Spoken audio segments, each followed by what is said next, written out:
Can we just say before we start the show, I know they're recording right now, that our producer, Chris Morrow has been baiting Charlamagne to get out all of his talking points before the fucking episode.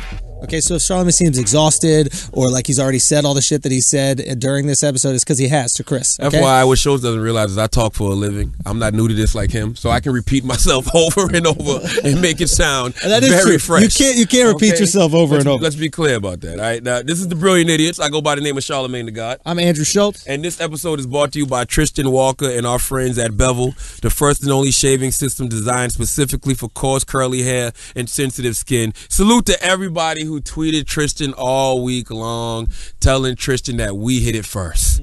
I don't know how his girlfriend or his wife felt about that. I'm sure his wife was like, why is everybody saying that Charlamagne and Andrew hit it first? Is there something you want to tell me, Tristan? We're strictly talking about the use of Bevel, man. Yeah, right. We're talking about that cooling lotion. Put that shit in those nipples. Check out getbevel.com today. Use code IDIOTS to get 20% off your first month at getbevel.com. That's GetBevel.com. Salute to my dog, Tristan. Now. And keep tweeting Tristan, okay? He likes it. All right, I got some more shows coming up. I'll be in West Nyack, New York, Valentine's Day weekend at Levity Live, the 12th through the 15th of February. I'll be in Sunnyvale, California. That's NorCal, Bay Area. Come out at Rooster Tea Feathers, the 19th through the 22nd of February. Buffalo, I'll be at the Helium Comedy Club, the 12th through the 14th of March. Dallas, I'll be at Hyenas the 19th through the 21st of March. And Long Island, I'll be at McGuire's the 27th through the 28th of March. Thank you guys for supporting me. I really appreciate it. Now, Schulz, you went to Ferguson. Yeah, I went to Ferguson. You took a field. See, Ferguson has become a field trip for goddamn white people. Well, that was the for real. It's an expedition now. For real, that was what I was worried about when I went there. That was my number one concern. I was doing shows in St. Louis. Thank you to everybody who came out. And after one of the shows, there's these people hanging out, and I was like, yo, they asked me if I wanted to go out to some bar. I was like, nah, fuck it, let's go to Ferguson. How long is Ferguson? Like 30 minutes. And it was 2 black dudes and their 2 white girlfriends, and I felt comfortable with the ratio. And so I just want to know, what's the allure of Ferguson? Yeah. A town nobody ever heard of before this tragic situation happened. So I understand going there with all the riots and protests and everything. It was about, it's, what's the allure of going to, like, a place, a concentration camp? Not comparing. I never wanted to go to a concentration camp. There's camp. Concentration camp tours. Like, there's a fascination with tragedy, yo. It's like the 9/11. I'm not saying Mike Brown was the Holocaust or 9/11 or any of these things, but I'm comparing to in terms of tragedy. Like, this is a monumental moment, and you could argue American history. I never want to go to none of those places. You might not, but I felt a need as an American, but as somebody who also talks about, things that are going on in the news and things that are happening in today's day and age. Like, I felt I need to just feel it. Like, I need to feel what it was like. I need to feel what it was like to maybe be Mike Brown, be Darren Wilson. Like, I needed to feel what it was like to be in that market. Like, I went to the market. I went in and bought a water at the market.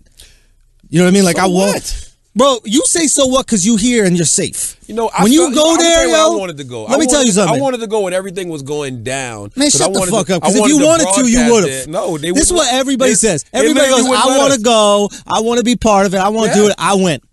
You didn't go when it was going down. It's not my fault they gave up on the protest. Shut the fuck up. You know what I mean? I was there on Saturday night, ready to get it popping. Okay, and what happened? Nobody was there. What'd you feel, though? I felt fear. I literally felt... Why were you scared? I felt fit because when you go there, man, I'm telling you, there's an energy. First of all, it's just in your head. Nah, it's not. I thought it was in my head, and you're very right. It could be. It could be. But here's the thing: it's just dark there, dude. Like, literally, not enough street lights and shit. I saw some kids just walking back home in the dark, and I was like, it's fucking a little eerie. I go into this. I go into the deli, and like, my worry is they're gonna think I think it's some kind of tourist site. And I'm going to disrespect it in some way. When in reality, I'm going there for respect. I know what these fucking people, I've seen what these people went through, and I want to make it real to me. We watch these shit things on the news all the time. I see tragic events all the time, and it's sad, just like a movie's sad. It elicits an emotion, but it doesn't seem real. Shit, when I was there, dude, it seemed like real. I felt like there was a life that was lost. It was Michael Brown. Yeah, but it's not a person until you're there for some weird reason. No, I didn't feel that way. I don't have to be there to realize the tragedy of the situation. I do. Really? I do. Yeah, because the thing for me is I'm used to tragedy. I grew up in New York City. I've been seeing people die in front of me on the street every single day and ignoring them because that's what we do. We just ignore starving people all the time. So to go and be faced with it and see where he died. Like, I went to the spot where he died. There's fucking teddy bears all over it. There's like a little thing in the street. I don't know, a little, one of these, like, you know, when it's like slippery in a restaurant? You know those A-frame things? Yeah. Teddy bears covering R.I.P. Mike Brown and stuff like that. I took pictures of it. No disrespect to Mike Brown. It was a very tragic situation. But they have memorials like that all over the country for people that are in car accidents, people that get shot and killed. Like, you think they didn't have a memorial for Trayvon where he died at? Like, that stuff happens. I think it's almost like it's becoming gimmicky. That this is more than Mike Brown. Absolutely. But so that's what this represents. It's becoming gimmicky for people to go there and do they even got a hashtag, hands up, don't shoot. Oh, I didn't get out the car. I was too scared. But it's gimmicky. I rolled down the window. Like, go there and take a picture with Mike Brown's father and be a fake revolutionary for a day. I mean, it's easy. They should like market it as that. You want to be a fake revolutionary for the day? Yeah. Come down to Ferguson, take a picture with Mike Brown's father with your hands up, don't shoot. Like, I'm sure that's what everybody who doesn't go there says. Hey, you didn't go when it was popping. Exactly. You didn't go at all. And you didn't get out the car. But here's the thing. Because I was scared for my life. So why go? Because it's important to go and do things even if you're scared at times. Man, listen. You know, it's important for me to experience it. No, I'm happy you saw the Ferguson, but you did nothing. Listen, I'm not saying I did anything. It's not about exacting change for me. Okay. It's about paying respects and about acknowledging that something has happened and feeling what, I don't know, some kind of emotion, feeling what these people might have gone through and feeling what that neighborhood and that city might have gone through. You know what I mean? My point is, it's easy for people who haven't gone like yourself to go, oh, it's stupid when people go, because that's your way of justifying to you that you didn't give enough of a fuck. And let me tell you something else about y'all people, right? Go. Tell me about y'all people. I respect people like J. Cole who went down there on his own merit. You went because you was in St. Louis for a show. It was convenient. Exactly. Yeah. When I saw 2 Chainz and Fabulous there, they were doing a show. Yeah. It's not like motherfuckers is just going to go. I mean, no, it is a lot. But majority of y'all are going when it's convenient. Yeah, sure. Let's be clear. You can make the same argument, which is about charity. It's like, you know, Bill Gates donated $1 billion to help starving kids in Africa. It was a tax write-off. But motherfuckers are still getting water, dog. Hey, man, listen, hey. So regardless of your emotion, you're right. I'm not going to knock you. If it made you feel good, it's not about making me feel good. It's about experiencing it, dude. It's like if you're. But what is that experience? This is the thing that bothers me. It's like it's a tragedy. Like, it's not something to experience. Yeah. You experience Disney World. Yeah. You know what I'm saying? You experience Universal Studios. What do you hope to get out of Disney World? A fun time, an experience. What do you hope to get out of visiting Ferguson? Well, tell me. What do you think? I don't know.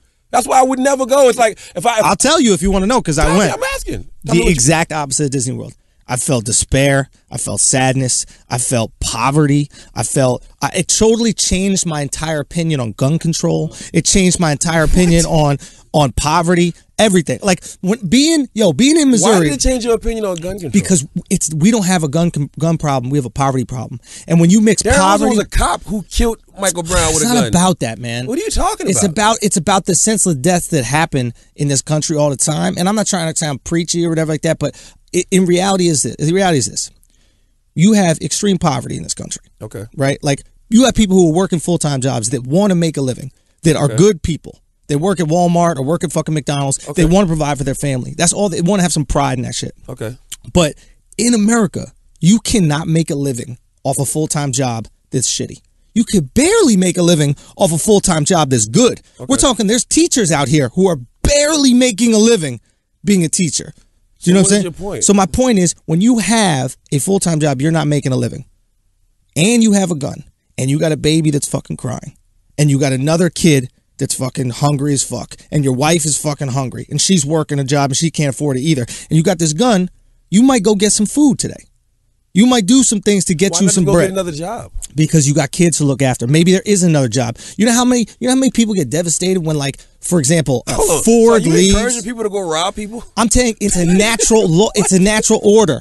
No. It's a natural order. No, Chris is doing a little timeout shit because you don't understand how the fucking world works. It's fucking peaches and lollipops to everybody out here that doesn't realize. I'm from the hood, bro. Socialism. So then you should know. What did you do? I sold crack. Exactly. And that was the wrong thing to do. But why? You know what? Why were people selling crack? Why were people selling crack? I want to tell y'all something. To all the young brothers and sisters out there, Schulz must have just put some stock into a prison system because he's trying to encourage you motherfuckers out there to do crime. Will you let me finish my point? Let me finish my point. To fill the Just prison. let me finish my point. There is no point. If I get uninterrupted, let me finish my point. Go ahead. Okay? So here's the thing. We have a system where it is cheaper to just rob somebody. And you have a more effective living by selling drugs. You have people who are uneducated. You have people coming up in these. Why are they uneducated? Not because they don't want to go to school, because their fucking parents ain't shit. Why are they ain't shit? Because they couldn't get jobs. And the shitty job, a waitress should be able to, that works full time, should be able to make a living.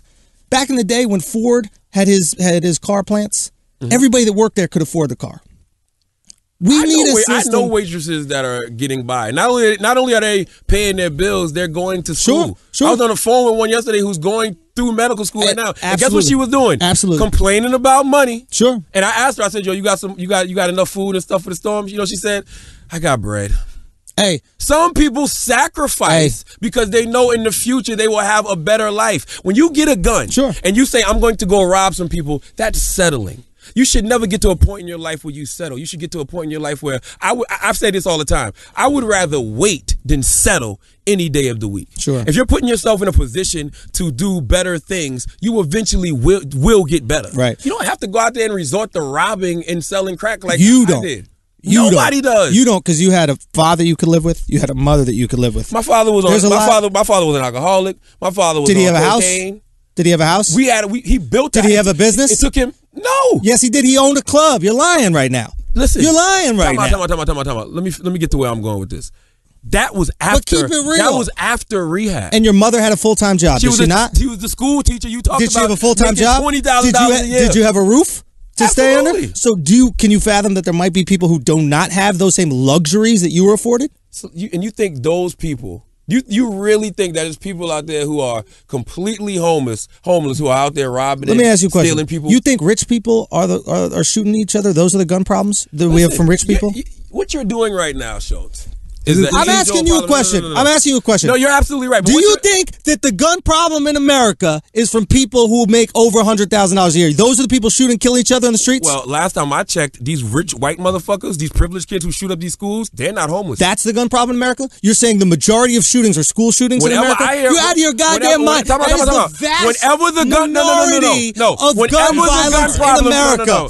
Vast minority. I didn't say that. But whenever the gun problem is discussed in America, whenever Barack or whatever president is on TV, when do they start discussing it? They don't discuss it when niggas is getting shot in Chicago. What? They don't discuss it when niggas is getting shot in Newark. Why is it? When do they discuss it? So then why is Answer it the question. Why is it when I'm discussing it? Though. Why is it when I'm discussing it, you're not allowing me to discuss it and you're shifting the topic to school shootings? Because I'm trying to talk about those poor kids in Chicago. I'm trying to talk about the poor kids in Missouri, but you're not allowing me to talk about. You're talking about these school shootings. So if you really want to do something for these kids, then let's talk about these kids. Let's talk about their parents can't have a full-time job, can't afford to feed them, and let's talk that they're pushed into a life of violence. My question was, what about the kids that are shooting up the motherfucking schools who come from these privileged homes? Vast minority. How many school shootings? There's always going to be exceptions to the rule. As Bill Burr said, there's always going to be a white guy that can dunk. Okay. There's always exceptions to the rule. But the vast majority, we're not talking about it's a race thing. We're talking about poverty.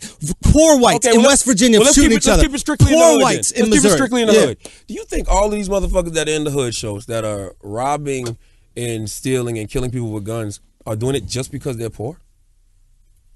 Abso-fucking-lutely. Well, you're speaking from the perspective of somebody who's never been in the hood. Abso-fucking-lutely. No. First of all, it's not that I've never been there. I didn't grow up in the hood. I grew up in New York City. I had friends that are from the hood. I've obviously been and experienced these neighborhoods. I'm telling you from experience, but that's where you're wrong. You don't sell drugs. You don't sell drugs because your parents make $500,000 a year and because you have an MBA degree. Sell drugs sometimes because you could be a product of your environment. Like you said, an environment that is desperate. No, it's not. My mother was an English teacher. My father, even though he had his little stints with drugs and alcohol, he always kept his head above water. I didn't have to go sell drugs. I sold drugs because the people I was around on a daily basis, they were doing it. And guess what? Were they rich?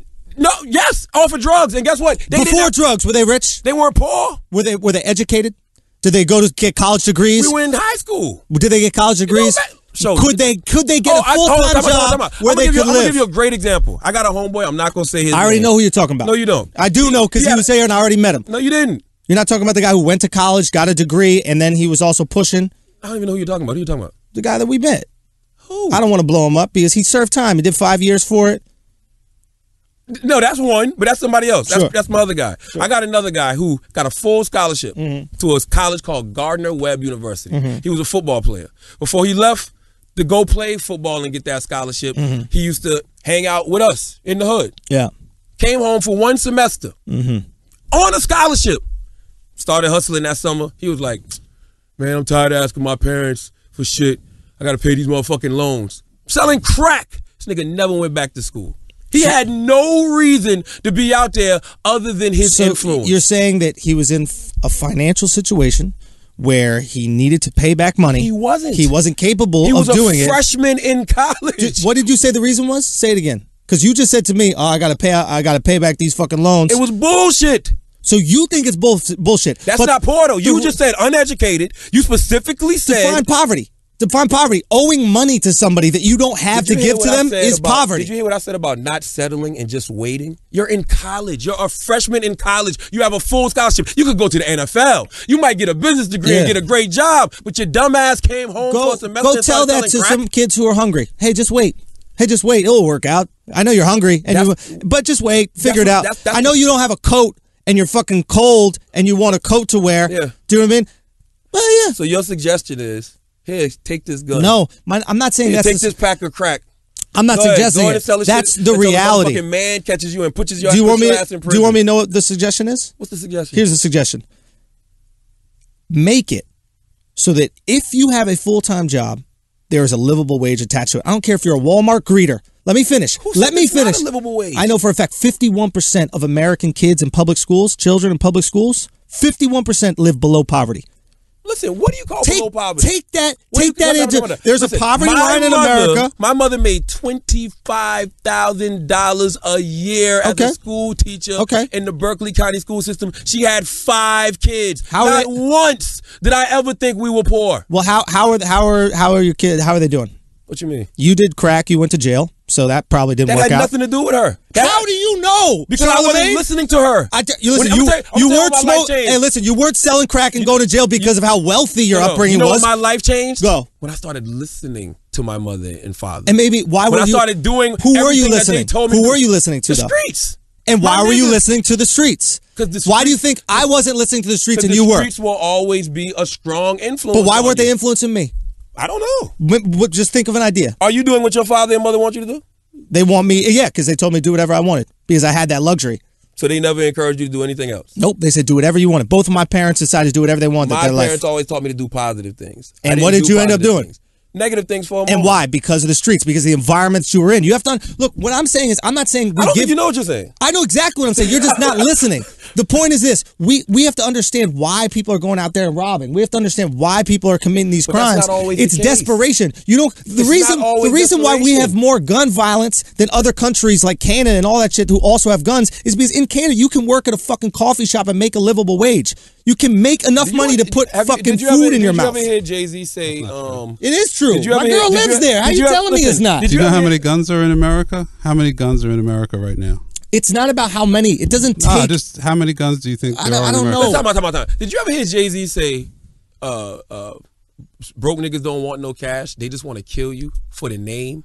This shit don't have nothing to do with money. Some of these kids is out here just blasting motherfuckers because they want to be accepted in their sets. It don't got nothing to do with cash. Me and Wax talk about this shit all the time. These niggas ain't even trying to get no money no more. They just trying to blast you. But that shit is a thrill. Where do you think this starts from? Extreme poverty. No, it doesn't. Do you think gangs start from, hey, everything's going well and we're having a good time and we don't need to protect ourselves because the police are afraid to come in here? I don't know why gangs started, but that shit. I just told you why. Most of these motherfuckers get crazy money. Look, this Think is about, the point. Okay, well, explain this. Explain the drug dealers in the hood who making mad money, who want to get all the money for themselves, so they go around and they're just killing anybody that could be fucking intruding on them making money. You just explained it. They want all the money for themselves. So that's not poverty.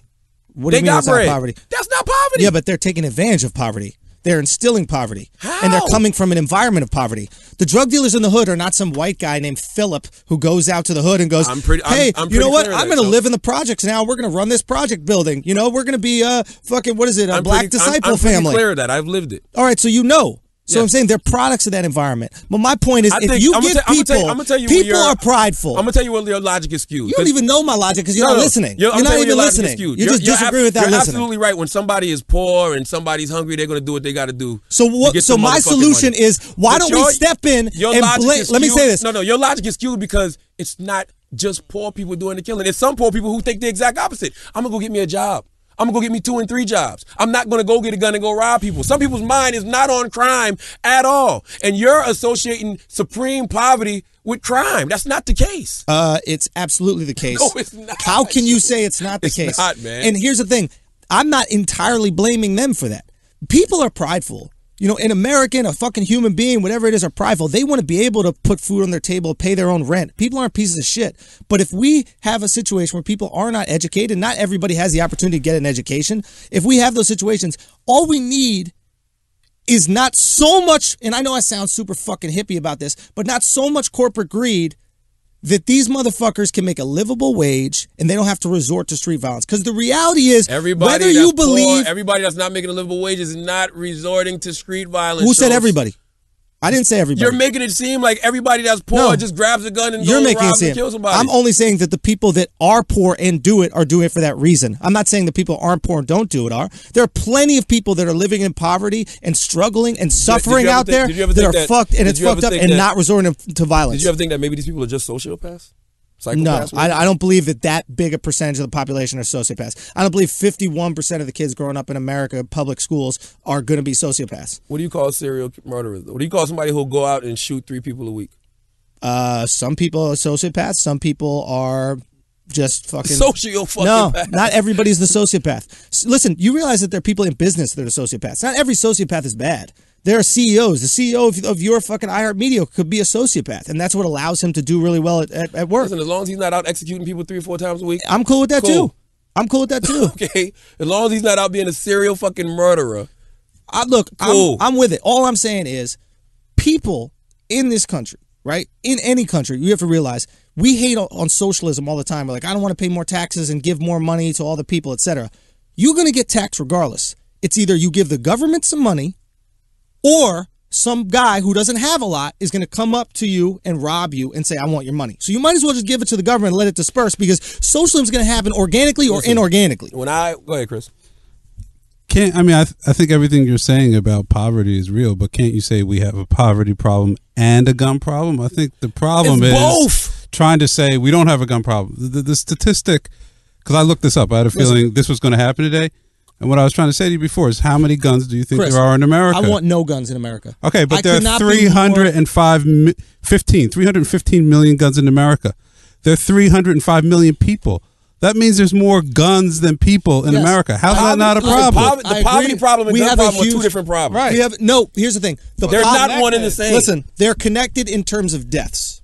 We cannot deny the fact that gun deaths are associated with poverty. Yes, there are these situations where school, always true, I didn't say always, but there is what's called a correlation. And if you deny the correlation, you're just denying mathematical facts. I think it's a correlation in some circumstances, but no, it's not always absolutely. The case. You're telling me the same amount of rich people with guns kill each other as poor people with guns. Listen. You're saying there's a Southside Chicago is the same as Greenwich, Connecticut, as Beverly Hills. You're saying that 500 people get shot over a weekend in Beverly Hills and Southside Chicago? Man, listen, just this weekend in New York, in the Home Depot, a guy shot his fucking boss and then killed himself in the head. This shit, murder, suicides. You hear this shit with athletes. You hear this shit with fucking entertainers. Anybody. There's going to be exceptions to the rule, but are you saying to me in Beverly Hills, California, one of the wealthiest parts of the country, the same amount of deaths happen via gunfire as in Southside Chicago? I'm sure it's not, but I bet you if you looked around America and you said the amount of cases of the husband who goes in and shoots his wife, or the wife who shoots her husband, or the murder-suicide shit I just disclaimed at Home Depot. I bet you it's tons of that shit. But you don't think the murder-suicide happens in the hood as well? Of course it does. So my point is, those same things happen in rich neighborhoods and poor neighborhoods. The only problem is the gun violence in the rich neighborhoods, like Beverly Hills, does not exist the same as in the Southside Chicago, because there isn't the same desperation. You have to understand, people are desperate. I know it's hard for us to realize, and that's one of the things that I realized when I went to Missouri, and I felt desperation. You know what I was when I was desperate? When I was desperate, when I was like, Shit, I'm out here selling dope. You were involved in shootings, dog. You went to jail, B. Listen to me. Can I finish? Yeah. After I went through that, I realized, like, hold the fuck up.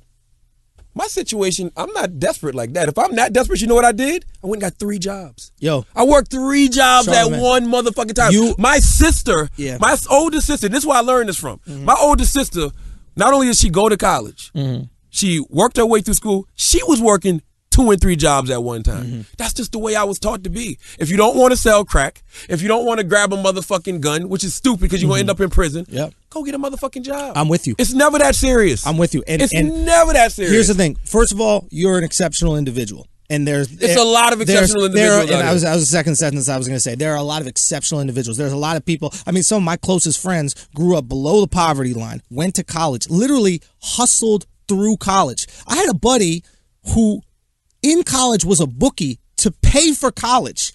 Do you know what I mean? Like hustled weed, like did whatever he had to do to pay for college. And now the kid's making $100 grand a year. Let's not even go that far. Let's talk about the kids who aren't going to make it to college. You little motherfuckers do not have to pick up guns. You do not have to sell crack. You're choosing your own fate. So then what do? What you mean? Go get a job. But the jobs don't pay enough. They're kids, Schulz. They need to eventually move out of their parents' house. They will. Not on a McDonald's salary, not a Walmart salary. Listen, those are startup jobs when you're a kid. You're right. I'm absolutely right. You call it these 2 white guys that's going to get y'all fucked up. You call it startup. So how I worked at Taco Bell. I worked at Taco Bell. And how much did you make? I don't even remember $6 a fucking And you hour. think that you can have a baby with that amount of money?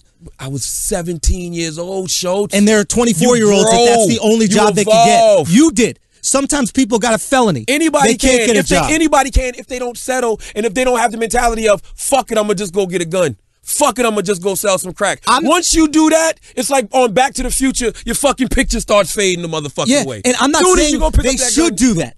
I'm explaining why people do that. People don't rob for fun. They rob for desperation. Okay, when a fucking husband, when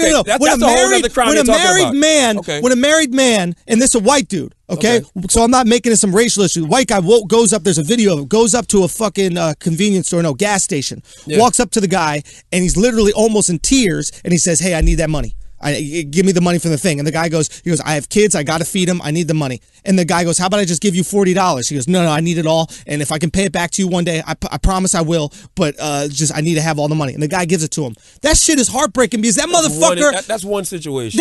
There are situations like that all the time. Absolutely only the guy's wearing a ski mask. White, black, everybody. I'm going to tell you this about the hood. If you're trying to get money, you're going to go get money. If you're trying to kill, you're a killer.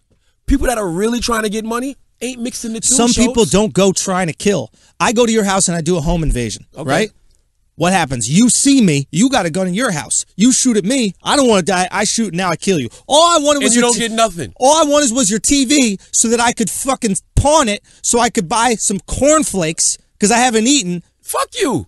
You deserve to die on the spot for kicking in somebody's door. Agreed. Absolutely. Deserve to die is a little fucked up. But what if we look at the system that we live in, right? Okay. Why don't we just look at the system and we see that there is so much money at the top that these companies are making? Walmart, I mean, so we're talking about billions and billions of fucking dollars that they're making, and then go, you know what? Why don't we just pay all of our employees a livable wage, and then we don't have to live in fear. And we don't have to live with these people who are below the poverty line, even though they're working a full-time job. Like, if you work a full-time job in the best country in the world, which is America. I know people that work in Walmart full-time who are living. They may not be living. I know people who aren't. They may not be living amazingly. I know people who cannot. You can't do it. My cousin's worked at Lowe's. He started at 18. He's 27. His life is a mess. Where does he live at? He lives outside of Philadelphia, and it's a bad scene. I bet you got a nice apartment. Nope. No, he can't. He lives with his parents. Why can't you realize that is he picking up a gun to go rob people? It hasn't gotten there yet. But that's where it goes to. It's a bad scene. So what you're saying is right. I know exactly what you're talking about. It's not right. I associate but your problem is you're bringing the violence in as a justification. Out my point is crime. Everything you've talked about white privilege on this show, you're being completely hypocritical because now you're doing the same thing. Before, when the conversation was white privilege, you're like, But we can't give people this excuse. We can't put it in their minds. You're giving people an out to that go they're going to fail. You're planning these little kids. The situation you're describing is 100% accurate, but then you're giving that out. First of all, I don't want this white privilege nonsense to enter it as an out. We're talking about underprivileged people in general. If you're white, black, fucking Asian, white. Indian, I don't care what your race is, okay? If you are underprivileged by the situation that you were brought up in, you are ignorant and you are naive to not address that, okay? But what I'm saying is if Will Smith's kids, I don't think are suffering from a lack of privilege and they'll do fine, whereas your cousin who happens to be white and Jewish, right? He's not Jewish. Oh, he's not Jewish. Not privileged. Jesus he's very Christ. poor. His father is a fucking Vietnam vet no, who has Parkinson's and is in a VA hospital. There's no fucking privilege. My point is there's the perception, right? Okay, there's this white Jewish guy. Oh, what? His parents are lawyers or something like that? Right. Well, that's what society is going to think about this kid. But the reality is it's not the case. What do you mean? What am I talking about? All I'm saying is no. Don't act like you know what I'm talking about. If you said, "Hey, there's this my cousin who's white and Jewish," people are going to go, "I bet he's in dire straits in Philadelphia." The stereotypes that is associated to those things are he's probably living a life of privilege or doing okay. But the reality is he's not. Now, when it comes to privilege in general, underprivileged people, I'm not giving them an excuse to not fail, but we are denying people a right to live if we do not address the situation where we're in. Now, I'm not blaming guns. I'm not blaming gun violence on. I'm not saying that the gun control, we shouldn't address gun control. We need to address gun control. But it is a dangerous society we live in when we have extreme poverty, which we do and we ignore, and legal guns. Yeah. Give me one or the other. If you want extreme poverty in America, that's what a capitalist America wants. You know what? Okay, you do that and you'll deal with the guilt that's associated with that, but illegal guns immediately. Because motherfuckers are going to kill themselves. This is the thing I'm trying to tell you, though. Extreme poverty does not lead to gun violence because when you're extremely poor, you're thinking about getting money. And if you're in these, and how do you get money when you're extremely poor? You go sell drugs. And what do you do when you sell drugs? If anything, what do you do? You sell drugs with what? You said your point. Let me say mine. If anything, extreme poverty has led to more brothers getting fucked up in the drug game than it's led to more brothers becoming killers. Can you look up drug deaths for me? Can you look up the drug associated deaths? It's common sense. Just look up drug death because you're not listening to what I'm saying. What did you carry when you sold drugs? Did you carry a gun when you sold drugs? I went and got dope. You didn't have a gun when you sold drugs. Later on, but that wasn't my mindset. My mindset was I want to get money. That's what you don't understand about the streets. Let me ask you a question. You don't understand this about the streets. It's shooters. It's niggas it's goons that you get to have your shit like that. But niggas that was getting money was getting money. Yeah, and so you don't think there's any drug deaths with guns associated? I would say that's one of the most. You're not listening to what I'm saying? I would say it's one of the most. Hush for a second and pay attention to what I'm saying. Oh, I'm listening to what you're saying. It's bullshit. If you're extremely poor, right? Yeah. You want money. Yeah. So what do you go out there and do? You tell me. You go out there and buy some motherfucking dope to sell. And how do you protect yourself doing that illegal activity? What I said was, I guarantee you that led to more motherfuckers getting fucked up and being in jail than fucking gun problem. But here's the question. What do you think a lot of these drug dealers get popped with? What do you mean? When they go to jail and they don't get them for drugs, what do they get them for? Ooh, tax evasion. Money laundering. Possession of a deadly weapon. And why are they possessing? Where are you getting your stats from? Listen, Chris, can you please look this up? No, I want to know where you got that from. You ready? You ready? Are you ready? Yes. Colorado, murder rate, after they legalized weed, the murder rate has dropped 42%. You don't think any of those murders were drug associated? What was the murder rate to begin with? That's what I want to know. 100%. Legalize weed in Chicago, and when the murder rate drops 42%, then I'll be like, okay, round of applause. It would when they had prohibition. Shit might have been 4 people. Shit might have been 4 people a year. Okay, so half of them stopped. So half of them stopped. Yeah, 2 people. A whole half. Woo! Out of 4. Great. Hey, listen, if 42% drops in Chicago too, because what you're trying, you're trying to act like there's no association between gun deaths and drugs. That's absurd.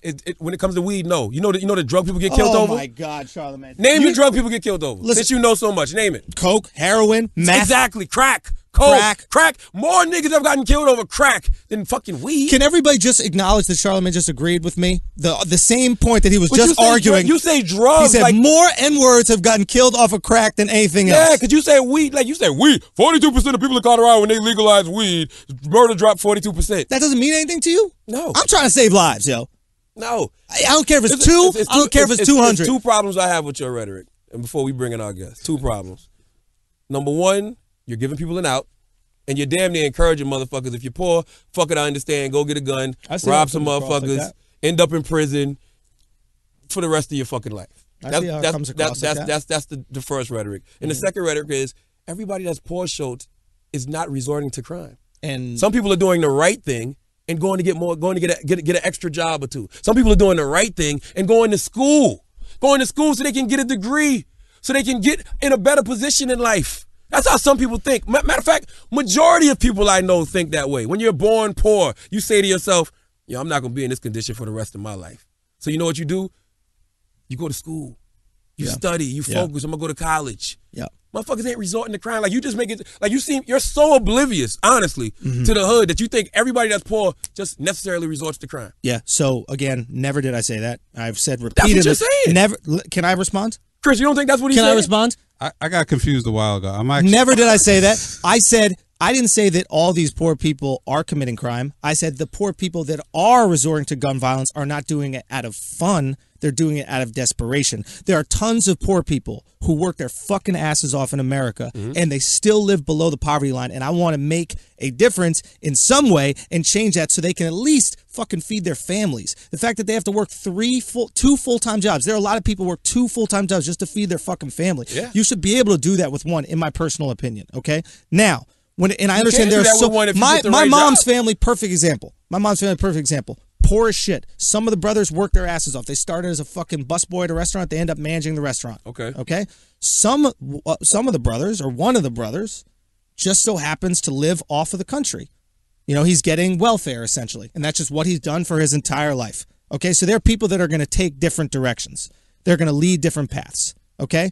But they have a system set up in the UK where you don't have to resort to violence to fucking feed yourself. You don't have to resort to violence in America either. No, I'm not saying that you have to resort to violence. And I hope that you don't have to, but I think that we can make, and I think you can agree that we can make improvements to the system to remove desperation. That's all I'm saying. I don't want to give people an out, and I know there's so many hardworking people out there, but I think that we can make improvements to the system. I think we can better take care of our people, and without acknowledging a problem, just like with racism, just like with any kind of prejudice, without acknowledging, just like with police violence against black people, without acknowledging a problem, we cannot improve it. You're not acknowledging it. You're just saying, get a better job. Yes. Get a better job. You know why? Sometimes you can't. Shut the fuck up, Sometimes you erase your mind of can't. Do not listen to Schulz and that dumbass rhetoric. Sometimes you can't. This is when I go to these schools and I talk to these motherfucking kids and they're telling me, no, I'm a product of my environment. That's just what I gotta do. I gotta go sell crack. I gotta rap. Shut the fuck up. You're gonna end up in motherfucking prison listening to Schulz. I can't. Sometimes they can't. No, I'm with you. That shit don't make no sense. I'm with you. I don't have no college diploma. I don't have no degree, Schulz. Yeah. I graduated high school. Yeah. That's it. In night school. Yeah. Guess what I went out there and did? When I didn't want to sell crack and all that shit, because I didn't want to motherfucking end up in jail for the rest of my life, I went and worked 3 motherfucking jobs and had an internship at the radio station. Hey, I busted my motherfucking ass. I'm with you. Do not tell these kids what they can't do, Schulz. I'm with you. You can't say I can't. Yeah. You know what? I'm gonna agree with you completely, and I'm gonna retract can't, because I don't ever put can't out there in my life, and I don't want to put that in anybody's life. But I think it is disrespectful to people to not act like some people have it difficult. I think we do them a disrespect to act like there aren't certain situations where people are more advantaged and certain situations where they're less advantaged. If you worked at a factory your whole life and you don't have any education outside of that factory just happens to move to Mexico, you have a family that you have to provide for. You haven't made enough where you can actually make these savings. I think we're doing a disrespect to those people to just go, well, just fucking move your whole family to somewhere else. To not go, okay, you have a tough situation and we need to figure out a system where we can do something to help these people. They should still pull themselves up by their bootstraps. I don't want to give them a thing to do, but I think we have to. I don't think there's anything wrong with us as Americans if we want to just come back and be like, yo, we got to fucking help people out, man. As well, no one's arguing with that. It's when you bring guns into the conversation and then say we don't have a gun problem. That's the whole issue. Everything you're describing is 100% accurate. I think anybody with guns has a gun problem. Let me put that out there. But I think our gun problem, the reason why it's heightened compared to all these other countries is because of our extreme poverty. Because the amount of guns that have been pumped into our society. I think it's the extreme poverty. I think if everybody was rich, you wouldn't have the same gun problem. I think it's disrespectful to, tell a victim of gun violence who may have gotten robbed and killed, wherever you are now, heaven to hell, to say, hey, man, it's okay. That guy couldn't find a job. I never said it's okay. But basically you did, Schulz. No, there's a difference. There's a difference between saying things are okay There's difference between saying things are okay and acknowledging that this is why this happened. You said, I can't even, listen, I am from the hood and have done these things. Do you get what I'm saying? There's no, because you know why? Because I can't even wrap my brain or understand the logic in going to take from somebody else after they've worked hard for what they've worked hard for. I get mad about that shit when I think about it now. I hate when I hear about motherfuckers doing home invasions and accidentally killing somebody, motherfucking so do I. shooting at somebody trying to rob them. What happened to Short Hill Mall? The guy was getting robbed on Christmas Eve and he was trying to protect his wife and ended up getting shot and killed. That's whack to me. I hate praying. It. Go get that motherfucker, bury them under the jail. Fuck that. I hate it. Your life should never get to that point. It ain't never that serious. Yeah, and nobody's arguing that it is. And guess what? I don't think it is. If you got to resort to that because your kids are at home motherfucking crying, you shouldn't have been fucking in the first place. Yeah. Okay. It's easy to say that after the fact. Hindsight is 20/20. I agree. That. I'm not giving these kids no excuse to go. I'm not crime. giving them any excuse either. But to not acknowledge it is the exact same thing as going, hey, you know what I mean? I don't think there is any problem with police brutality. I don't think there is any problem with police violence toward black people. It's not the same. I don't think it. You know why it's not the same? Just get a job. You know why it's get not your bootstraps up. There are no policies in place to protect us from police brutality. There is policies in place for people who are living below the poverty line. And I don't think those policies are good enough.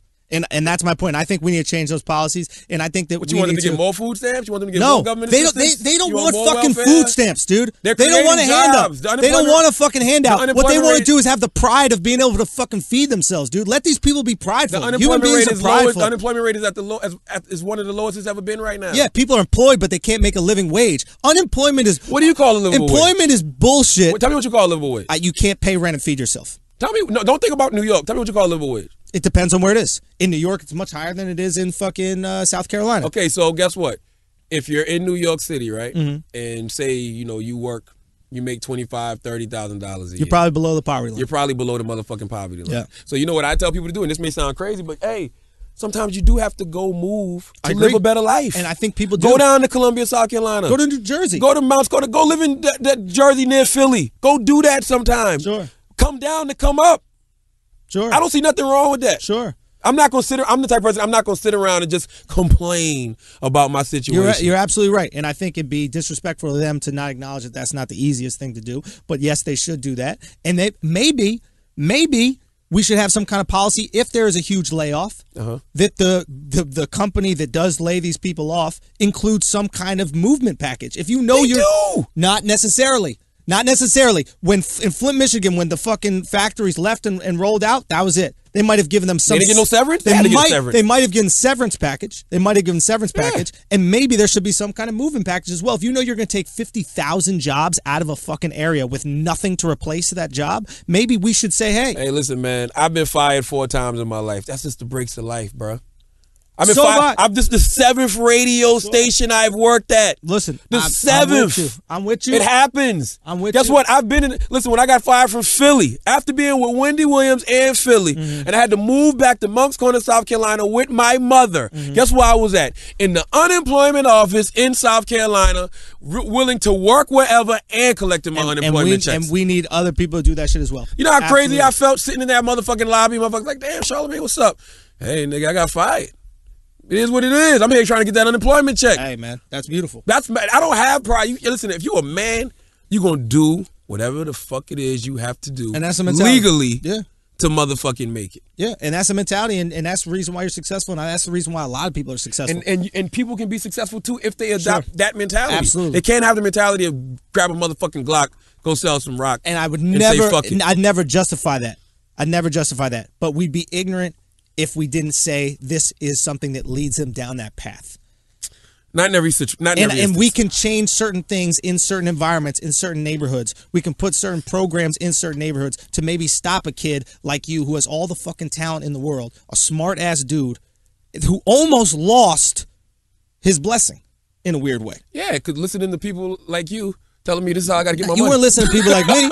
If you were listening to people like me, you'd be doing what I did. This nigga sounded just like you. I didn't. The way you sounded initially. Maybe I communicated it poorly. It's how them niggas used to talk to me. I wasn't saying this is what people should do. I'm saying this is the reason why they do it. Niggas used to be like, hey, man, you know what I'm saying? They don't love us out here in these motherfucking streets. They don't give a fuck about us, you know what I'm saying? You see them motherfuckers out there living fat off the hog, you know what I'm saying? You know what I'm saying? Let's go get this money. Let's go get this motherfucking money, nigga. Let's go sell this motherfucking You should never do that. You should never fucking do that. I'm just saying there's a reason why they do. And it's not fucking, hey, this looks like a fun thing.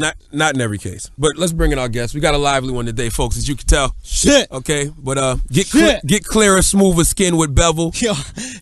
Who doesn't want that? I need some water, please. Bevel is the first. A lot of screaming today, guys. Dog, I fuck with Bevel. There you go. All right. I don't know what else to tell you. I fuck with Bevel. It keeps my skin smooth. You know, I don't have razor bumps because of Bevel. You look good. And I have been going to a dermatologist, Dr. Natasha Sandy, and she has been asking me, like, when you first came here, you had ingrown hairs. Yeah. What have you done to correct that? Why don't you have them now? I said, well, other than the job that you're doing, I've been using a new shaving kit, which is called Bevel. And she was like, well, keep using Bevel. Let me tell you this. I'm not black. I do not have coarse curly hair. But I, too, use Bevel, and it's a great razor, man. That's really what it comes down to. That's all it boils down to, dog. Just rock with it, man. This thing is great. So check out getbevel.com today. Use code IDIOTS to get 20% off your first month at getbevel.com. That's GETBEVEL.com. And remember, 20% off. And ladies, a lot of you took our survey too, and if you want something different but also a perfect gift for your man for Valentine's Day, look no further than Bevel. Get your man that Bevel. You know he's got that bumpy skin. You know you feel it when you guys kiss and it's uncomfortable. You know you don't like him giving hickeys because you feel like you're going to suck one of the hairs right out of his neck. That is a really good Valentine's Day present. Boom. Like, that is a really, really good Valentine's Day present. Like, I would definitely go get a Bevel shaving kit for your man. Yeah. Absolutely. I would get one for your man, too. All right, let's bring our guest in. All right, this guy coming in, I gotta give him a big introduction. This is my guy, man. Okay. This is my best friend in comedy. Okay. One of my best friends in life. But if there's anybody out there who listens to the show and you think you're my best friend in comedy, you're not. It's Akaash. Yeah, it's weird to say, but it's true. Akaash Singh, everybody. You might know him from Wild 'N Out. He's the Indian guy that made fun of, who'd you make fun of? Conceited. He buried Conceited. He's on Guy Trended Code. on Reddit. He's got the nice eyes. Top story on Reddit. Okay? He's got the nice eyes on Guy Code. Beautiful green eyes on Guy Code that he wastes. Wastes these green eyes. Beautiful skin, great hair. Wasted because he's committed to his religion. This is Akaash Singh, everybody. What's up? Thank you guys for having me. Why do you keep him in the background? Because he's Indian? He don't in the background. I've been doing everything I can to get Yeah, you. You said this is your best friend in comedy. Oh, real quick. Schulz is loyal as fuck. Schulz did everything he could. Schulz got me in the door at MTV too. True. I forced the door open. I raped him into MTV. He did. This is how, listen, I'm super loyal to Schulz, and I think sometimes people don't get why. Here's how dope Schulz is as a friend. When he got his show, The Hookup, what's it called? The MTV show, which is now canceled. They did not want me to be a writer. They were just completely unwilling. This is in LA, by the way. He bothered them so much, his managers called him like, listen, we'll make your friend a writer. Just please stop harassing MTV. Oh, no, they said no, and I still brought him in. They said no, and I just kept bringing him in. Also true. And then they brought me aside, like top execs brought me aside. They're like, hey, listen, we just kind of want a female voice and stuff like that. And I'm like, he hasn't fucked yet. What's the difference? What's the difference? It's very true. No, but like I literally forced him in, and I meant shout out to Binko, Michael Binko, who was the executive producer. He stood up for us, and he got Akaash on the show, and the show is no longer around. So maybe I should have hired someone else. You might have needed to hire somebody else. That was one of those moments when he was like, you know what? Let him dig his own fucking grave. Yeah, fucked up. I might have fucked it. We got that shit picked up though. We got that pilot. We saved that pilot. Yeah. But it was.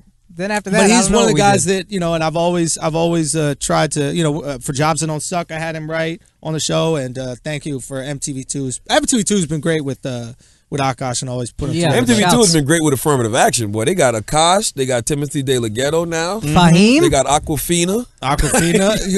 What'd you say earlier? What we talk about? I called her Traffic. I'm not gonna. Traffic is Timothy De La Ghetto, and we're on the phone and we're talking about a new show on MTV, and I was like, yeah, it's there's the three girls in the show, and he goes, oh yeah, it's Carly, Nessa, and Traffic. And I go, what? I go, not Traffic, Aquafina. I go, hold on, did you just take Asian racism to the next level?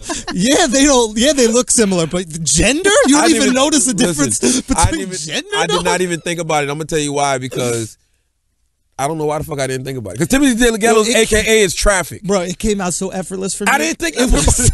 I was like, Traffic. I'm like, no, that's not her fucking rap name. I walked up to Timothy and called him Aquafina one time. That's so good. I did. Because I couldn't remember his rap name. I was just like, okay, one of these guys I know raps. I was like, I know both of them rap, but I couldn't remember their rap names. Aquafina from a dude is a horrific rap name. She got that wet. Say what? She got that wet She got that wet. Is that what she says? Yes. Now listen, we got Akaash here, right? Because I was thinking about something the other day. I was listening to let me get this guy's name right.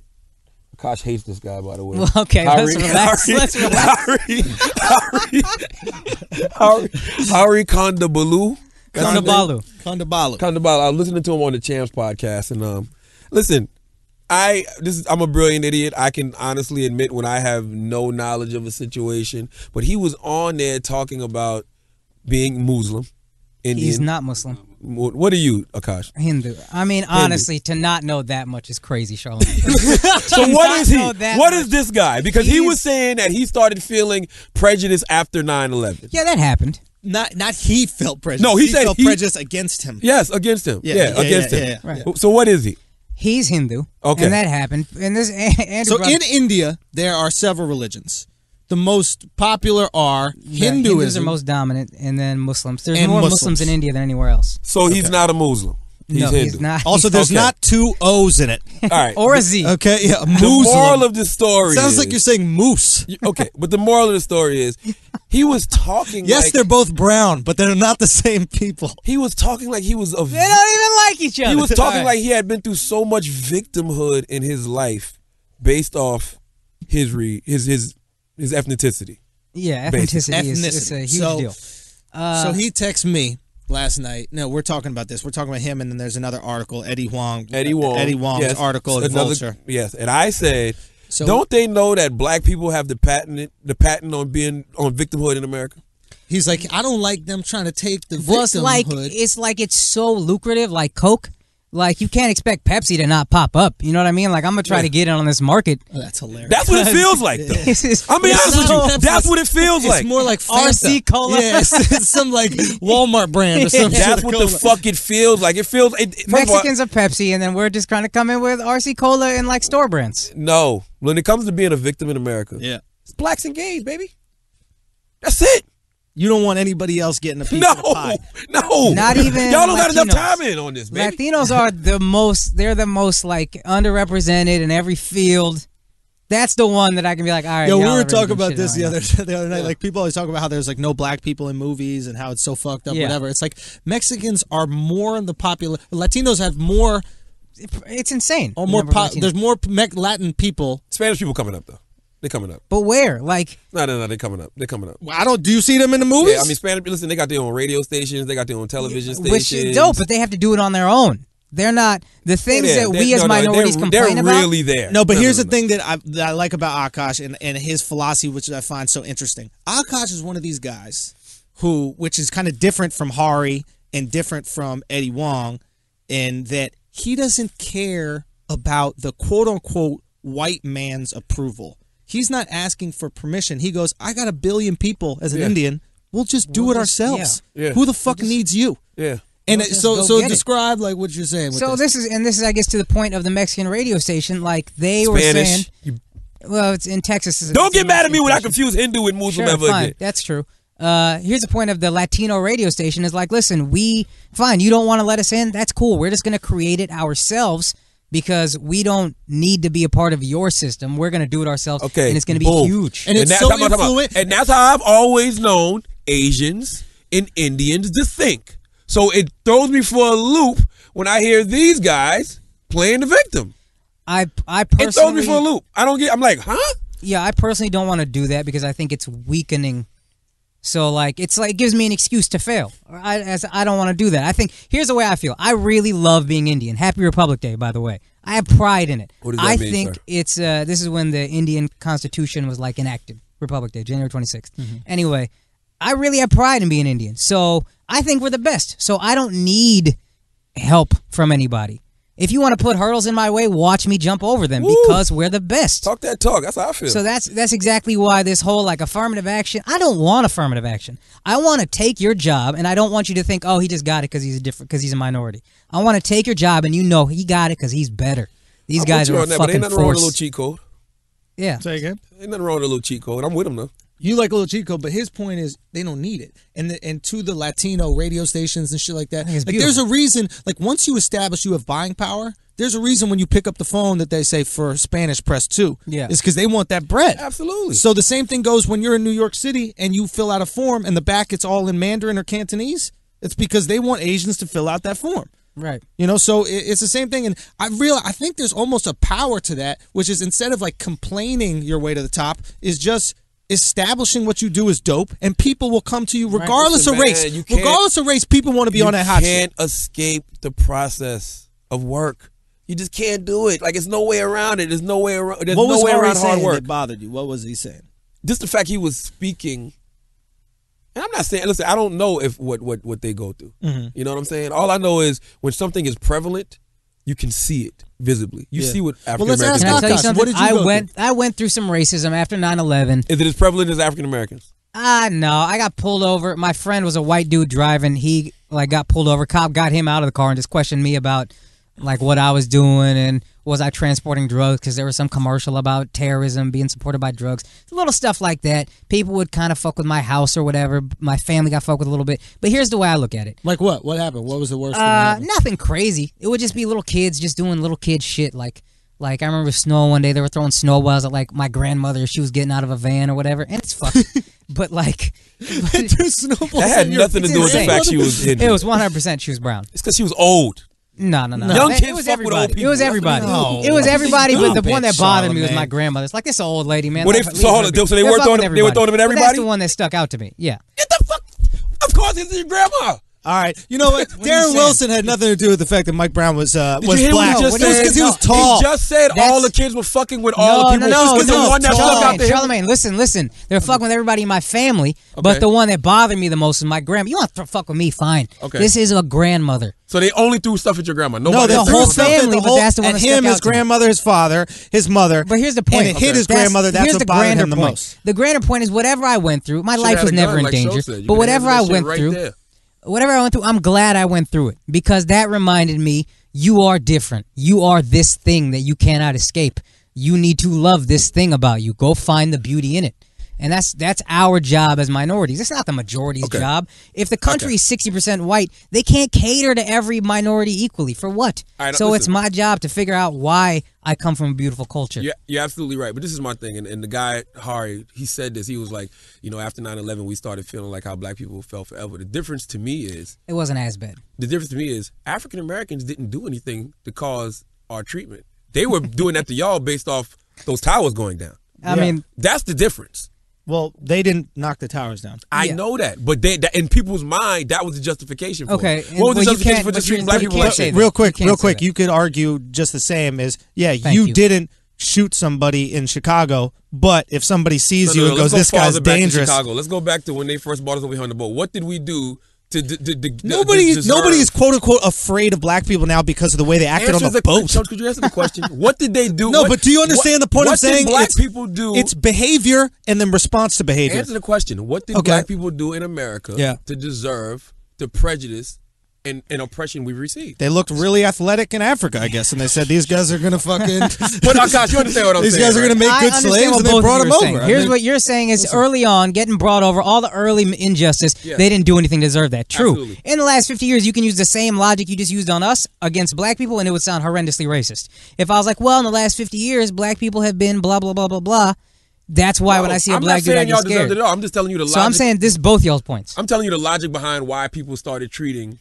Well, the logic behind why it doesn't make it right. The logic behind why Mike Brown got shot is the same logic that was used toward me after 9/11. That's been going on forever. Sure, but y'all can pinpoint. You're the second person I've heard say that. Second Hindu I've heard say that. You can pinpoint when the change happened for y'all. For us, it was forever. That's the difference. Here's the thing. People didn't know what Indians were when I was growing up. Real shit. When people want to be racist to me, you still think I'm a Muslim. I don't know what you are. When I was growing up, real shit, when people wanted to be racist, they would call me the N-word. They would tell me to go back to Africa. They didn't even know there was a whole other continent over there. You know what I learned about Indians? What? The Simpsons. The motherfucker who that's how everybody learns about it. And that's this big thing Huddy is like, he's upset about. There should be more learning. But the way I look at it, we are 1% of America. Now, what is your relationship with Huddy? We know each other. We're cordial with one another. No. I reached out to him a couple times. I do a podcast called Indian American, like trying to figure out what it is. I reached out to him. He didn't really respond. That's about it. So, I mean, so if we here's see each an other, we're interesting thing, fine. because there's another Indian guy that we know who's also kind of victim this, victim that, etc. It's a great way to get on. Oh yeah, because especially, and that's all I'm saying. But here's the thing. What's the other guy's name? Fuck, I forgot his name. The rapper, the fucking Indian guy. Remember you reached Das racist guy. What's his name? Oh, Heems. Yeah, Heems. Who was on a pilot that we did back in the day for MTV2. Right. But I noticed, something very interesting. These really proud Indian guys, like really proud brown guys, but that don't hang out with fucking Indian people. Yeah. And white women. Not only are they with white chicks, but he reaches out to both of them. Oh, yeah. Got the hi-hat. And then gets the hi-hat. So it's like, if you're really about helping people and helping your culture, here's a young Indian entertainer that's coming up that's looking, just to pick your brain and talk and maybe network, and all of a sudden you got no time for him. Yeah, Schulz tried to introduce us via Twitter, me and Heems, and I just got no real response. Listen, I used to. And then what'd you get recently, now that you're now that I'm on, he said me being on Guy Code made him proud, and it's like, all right, man, that's cool. You couldn't answer a fucking email I needed before. Somebody. Fuck him. You're supposed to say fuck him. I don't want to say that shit publicly. I'll say that to other brown people. Back then they didn't want me. Now I'll I'm say hot. that They to the all want family. me, Akaash. Fuck that. So I used to call them the Punjabis because when I was fucking growing up in Columbia, South Carolina, like they would always have me and my dude DJ Frosty come host these parties, and all they wanted to hear was Punjabi MC. Yeah. And guess what? I had no idea what their that race was their Jeremy Lin moment. Yeah, that was all we had. I'm saying it was all we had. Jay-Z is forever loved by the Punjabi community for that shit. Listen, for real. Yeah. Like I'm talking about 2 hours in this party. That's all they wanted to hear. To this day, the Sikh people who are usually Punjabi are Sikh with the turbans. Sikhs. Is what white people sure. call They do this style of dancing called Bhangra, and when that song comes on, they go fucking nuts to this day. They kill it on the day. They circles form around them. Oh, it's incredible. It's an incredible thing to watch. So we're talking yesterday, right? And you brought up, I don't know, maybe I brought up Eddie Wong, right? Who I did a show, Jobs That Don't Suck, that Akaash wrote. I was reading about him. I can openly dislike this dude. Here's the thing. Eddie is fucking, I think he's a really smart dude. I agree. I think I like what he has. It's very unique. He's an Asian dude, but he's embraced hip hop culture and he's kind of champions it. And I think he's really smart and he's a fucking savvy business dude. Now he was on Jobs That Don't Suck. He also had an MTV show that's no longer around, Snack Off. He hosted it. He also had a show on Vice where he travels around the world doing food stuff. Right. And he just recently he had a book, a memoir that was out called Fresh Off the Boat, and then sold that to ABC for a sitcom television show, and which is going to be coming out on ABC. And he wrote an article for the New Yorker or Vulture, which is their web portal, and it basically said that he shit all over the show. Right? I mean, describe what he was basically doing. Well, you know what? I mean, I read a couple of articles. Basically, Eddie's going through what anybody's going through when they bring a show to a network. It's his book, it's his memoirs. He wants it to be as true and real to life as possible, and he feels like they're trying to whitewash his show. Now, and listen, that's television, dog. But here's the thing. He had a great point about this. But yeah, so here's the thing. Like, he's upset that they're kind of whitewashing the show for America. They're like making it for white America, and he wants to keep it Asian and keep it Asian. It's not going to work. And true to him. Now, that's absolutely right. But I know that Eddie owns a successful restaurant in America called, or in New York called Bauhaus, which is really good. It's on 14th Street, and he sells Taiwanese food with an American flair. So, for example, he sells these sandwiches, but he'll have a fried chicken bao, maybe like a Philly cheesesteak bao. So what I find it very interesting is the network is racist when they want to make your show available for white America or America, but it's okay when you want to make your food available for white America. Yeah, I saw that. I mean, it's like he was upset over some quote unquote stereotypes that he said, ABC. Can I say this real quick? Fresh off the boat is a term we use within our community, and it's always negative. And it's like, fresh off the boat, first of all, we're not traveling here by fucking boats anymore. Second of all, it's like, oh, look how foreign this guy is. Like there's something wrong with being foreign. It demeans the culture we come from. Like there's something, this guy's fob. I mean, he is foreign to America, though. But fresh off the boat is a term we use. Like a black dude is black, but you don't call him an N-word. You know what I mean? Yeah. Fresh off the boat is the same thing. It's a you don't say derogatory that term. about. It's like calling a Native American a redskin. Yeah, it's not. That's the connotation it has. So to call your book this, I know what you're doing. You know what I mean? Trying to own the word and like empower it. Or I don't think that's what he's doing. Okay. I think it's convenient for him to make fun of Asians. And this is what he would do. I'm going to just go ahead and out him on Jobs That Don't Suck. He would make every hacky Asian joke. Literally squint his eyes and go, ha, ha, ha, ha. And then if Schulz made one joke, and it would always be way more clever than what Eddie was doing, Eddie would literally go snitch to the producers, and we would get talkings too. Well, or like, should be, actually. No, well, you can't make fun of your people and then get mad at a white dude. One time, Schulz literally asked him a question. Like, Eddie said something, and Schulz was like, about Asians. And Schulz was like, oh, Asians do that? Literally, that's what happened. Eddie shut down. He was like, yo, I love when white people tell me what it is to be Asian. So, don't use that token-ass line. You and Greg probably got shit that y'all fuck with each other about. Or you might even fuck with Greg all day long, but you're not going to let nobody else fuck with him. Well, fuck with Greg? Yeah. I mean, depends. If he's in the fold, yeah. Okay, granted, but just some random motherfucker, you ain't gonna let fuck with him. I mean, so listen, if you came up here, fuck with and make jokes and shit like that. If you came up here in blackface, fucking eating fried chicken, and then Schulz made a black joke and you got offended, where is your moral high ground? I mean, it's different, but you can't say you. What are you saying? You can't sell out. You wouldn't call me a nigger. No, I'm not going to call you that, because that's wrong. But if it was okay, then yeah, I would call you that all the time. But it's just wrong. But the point he's trying is like you can't, in a way, kind of throw your people under the bus, and then when somebody else does it, be like, whoa, you can't take the moral high ground. I'm with you, and I mean that's my problem with when I was reading this article. I'm like, okay, I understand what ABC's doing, but I don't even think ABC's trying to create stereotypes of Asian people. I just think they're trying to do things that people in America are familiar with. Yeah, that's it. Like a lot of the things that Eddie thinks is stereotypes is just no. We're trying to make it familiar. Like you said, you never Americans. Saw an Indian your whole fucking life. All you knew them was from 7-Eleven. No, you said that's all you knew them from 7-Eleven. No, I used to do parties with them. I just didn't know what their race was. Okay, exactly. So you weren't familiar with them, so you didn't know what to think. First time I saw an Asian was in Minister Goddamn Society. When motherfucking old dog and goddamn Kane robbed that store in the beginning. That's the truth to the matter. In the article, he's taking this moral high ground of calling this other Asian dude, his version of an Uncle Tom, is an Uncle Chan. Like, you can't do that if you act that way.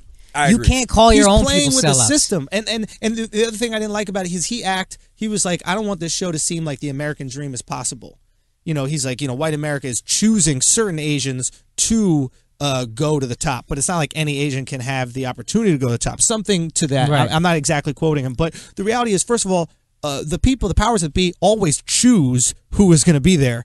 Do you know what I mean? It's not like white people just go, hey, I'm ready, and then they go, oh, finally, a white guy was ready? Well, here's your show. It's like you are the American dream. Like, you've accomplished so much. Like, you used to sell weed in New York City. Yeah. Like, I know people who used to sell weed too. Now, not only are you a business owner, you're a fucking lawyer, you had multiple TV shows, and you have a show on fucking ABC based on your life. Like, that is the American dream. This isn't some select shit. Like, you need to embrace that. It was a line where he said, stop telling, like you said earlier. America is great. He wouldn't want to say it. Stop telling Asians it's not great. Tell them, hey, I did it. You could do it. You've got be to the example. And this how much he pimps the struggle. His line was like, America's 3/5 great or something. Now you're gonna pimp the black struggle?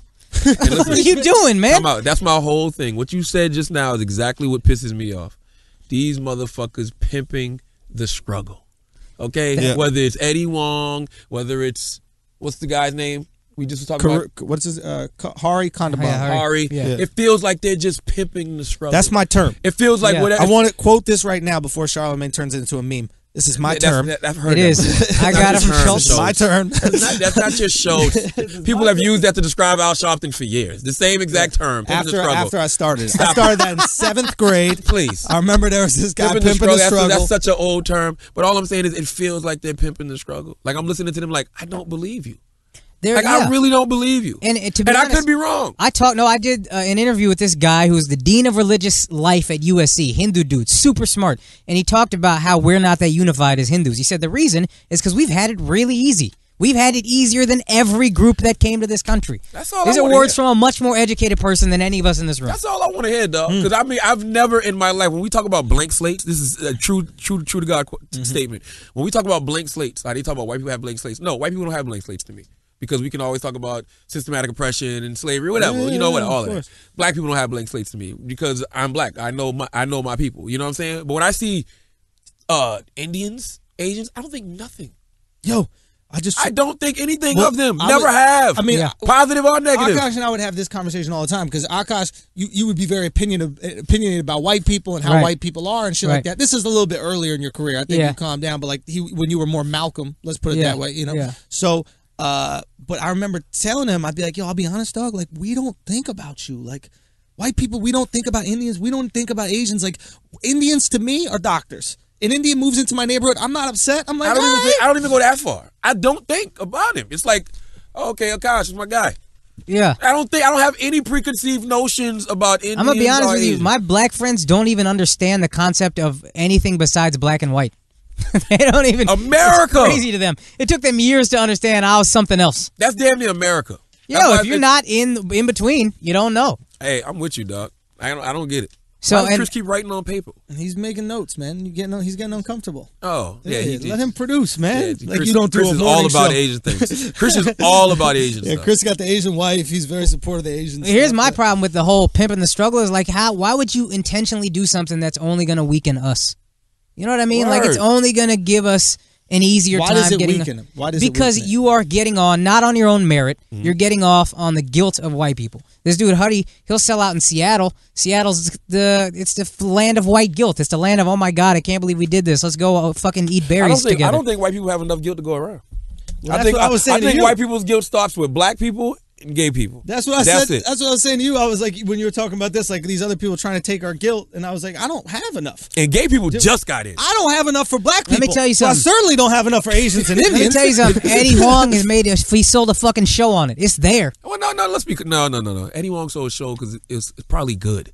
His book was a good memoir that somebody said this could be a good show. Why are y'all shaking your head? We don't even know. We haven't seen the show. Look, I didn't even shake my head. Everybody else shook listen, their head. I can't the one say dude the who book read the is book good. shook his head. I can't say the book is good or not good. Chris read the book. He said it was Chris is too close to this Asian thing. Yeah, You cannot listen to Chris. That's who you should listen to. Is the dude is the his heart's too in it. He cannot step outside and objectively look at these because situations. Of his wife. Exactly. Because his wife is a huge Eddie Huang fan. I think that's what it comes down to. She thought a lot of what he Look said. into the mic, man, so we can. She thought a lot of what he said had a lot of validity. Whether you like him or not personally, she thought there was a lot of validity. Look, I think there's validity to oppression. I don't think anybody's coming out here and saying that there isn't validity to oppression, but I think if we've learned anything from history, the way to make it in America is just be dope in your own circle, and then eventually the powers that be them white, be them Jewish, be them black, whoever it is, the powers that be eventually start going, yo, we could make some money off of that shit. And that's how they probably Telemundo. That's how they we could make some money off of that. Univision. I don't know if I said this to you. Can I say this real quick? I never understood anti-Semitism,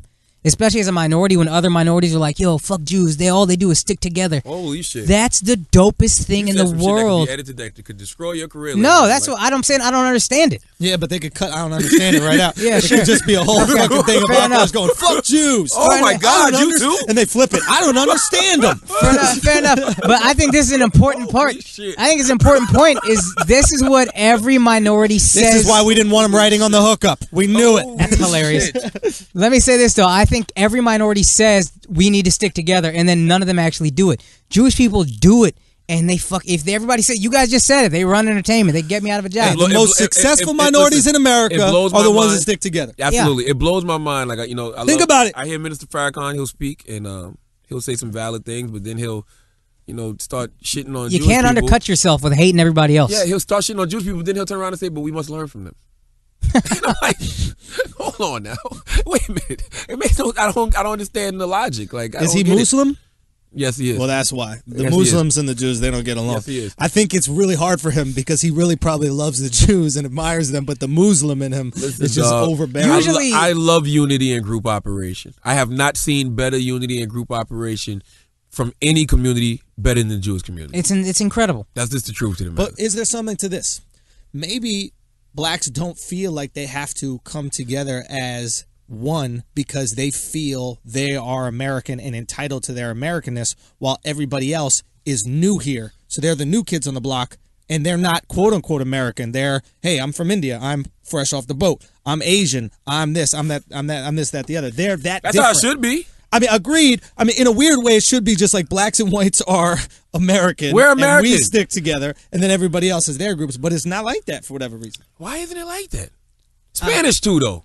Spanish got their own thing, yo. They do, but I mean, if you're born here, like you got a lot of Latinos that are just born here. Yeah, but they got the neighborhoods. Like I could take you to fucking Jackson Heights and it's everything in Spanish. I could take you to all these different neighborhoods where literally there are people that do not speak English in Miami that have full-time jobs and earn a living. Like you go to Dallas, you go to Arizona, all over. I mean, we're also so ingrained in this separation at this point that there's a black culture, there's a white culture. You look completely different. There's Ebonics, there's regular Anglo-speaking, not street slang English. Like it formed its own thing. It's become so divided, not in like a we don't like each other sense, but it's become so different that it's like it's weird to just come together all of a sudden. You know what I mean? Fuck it after all this time.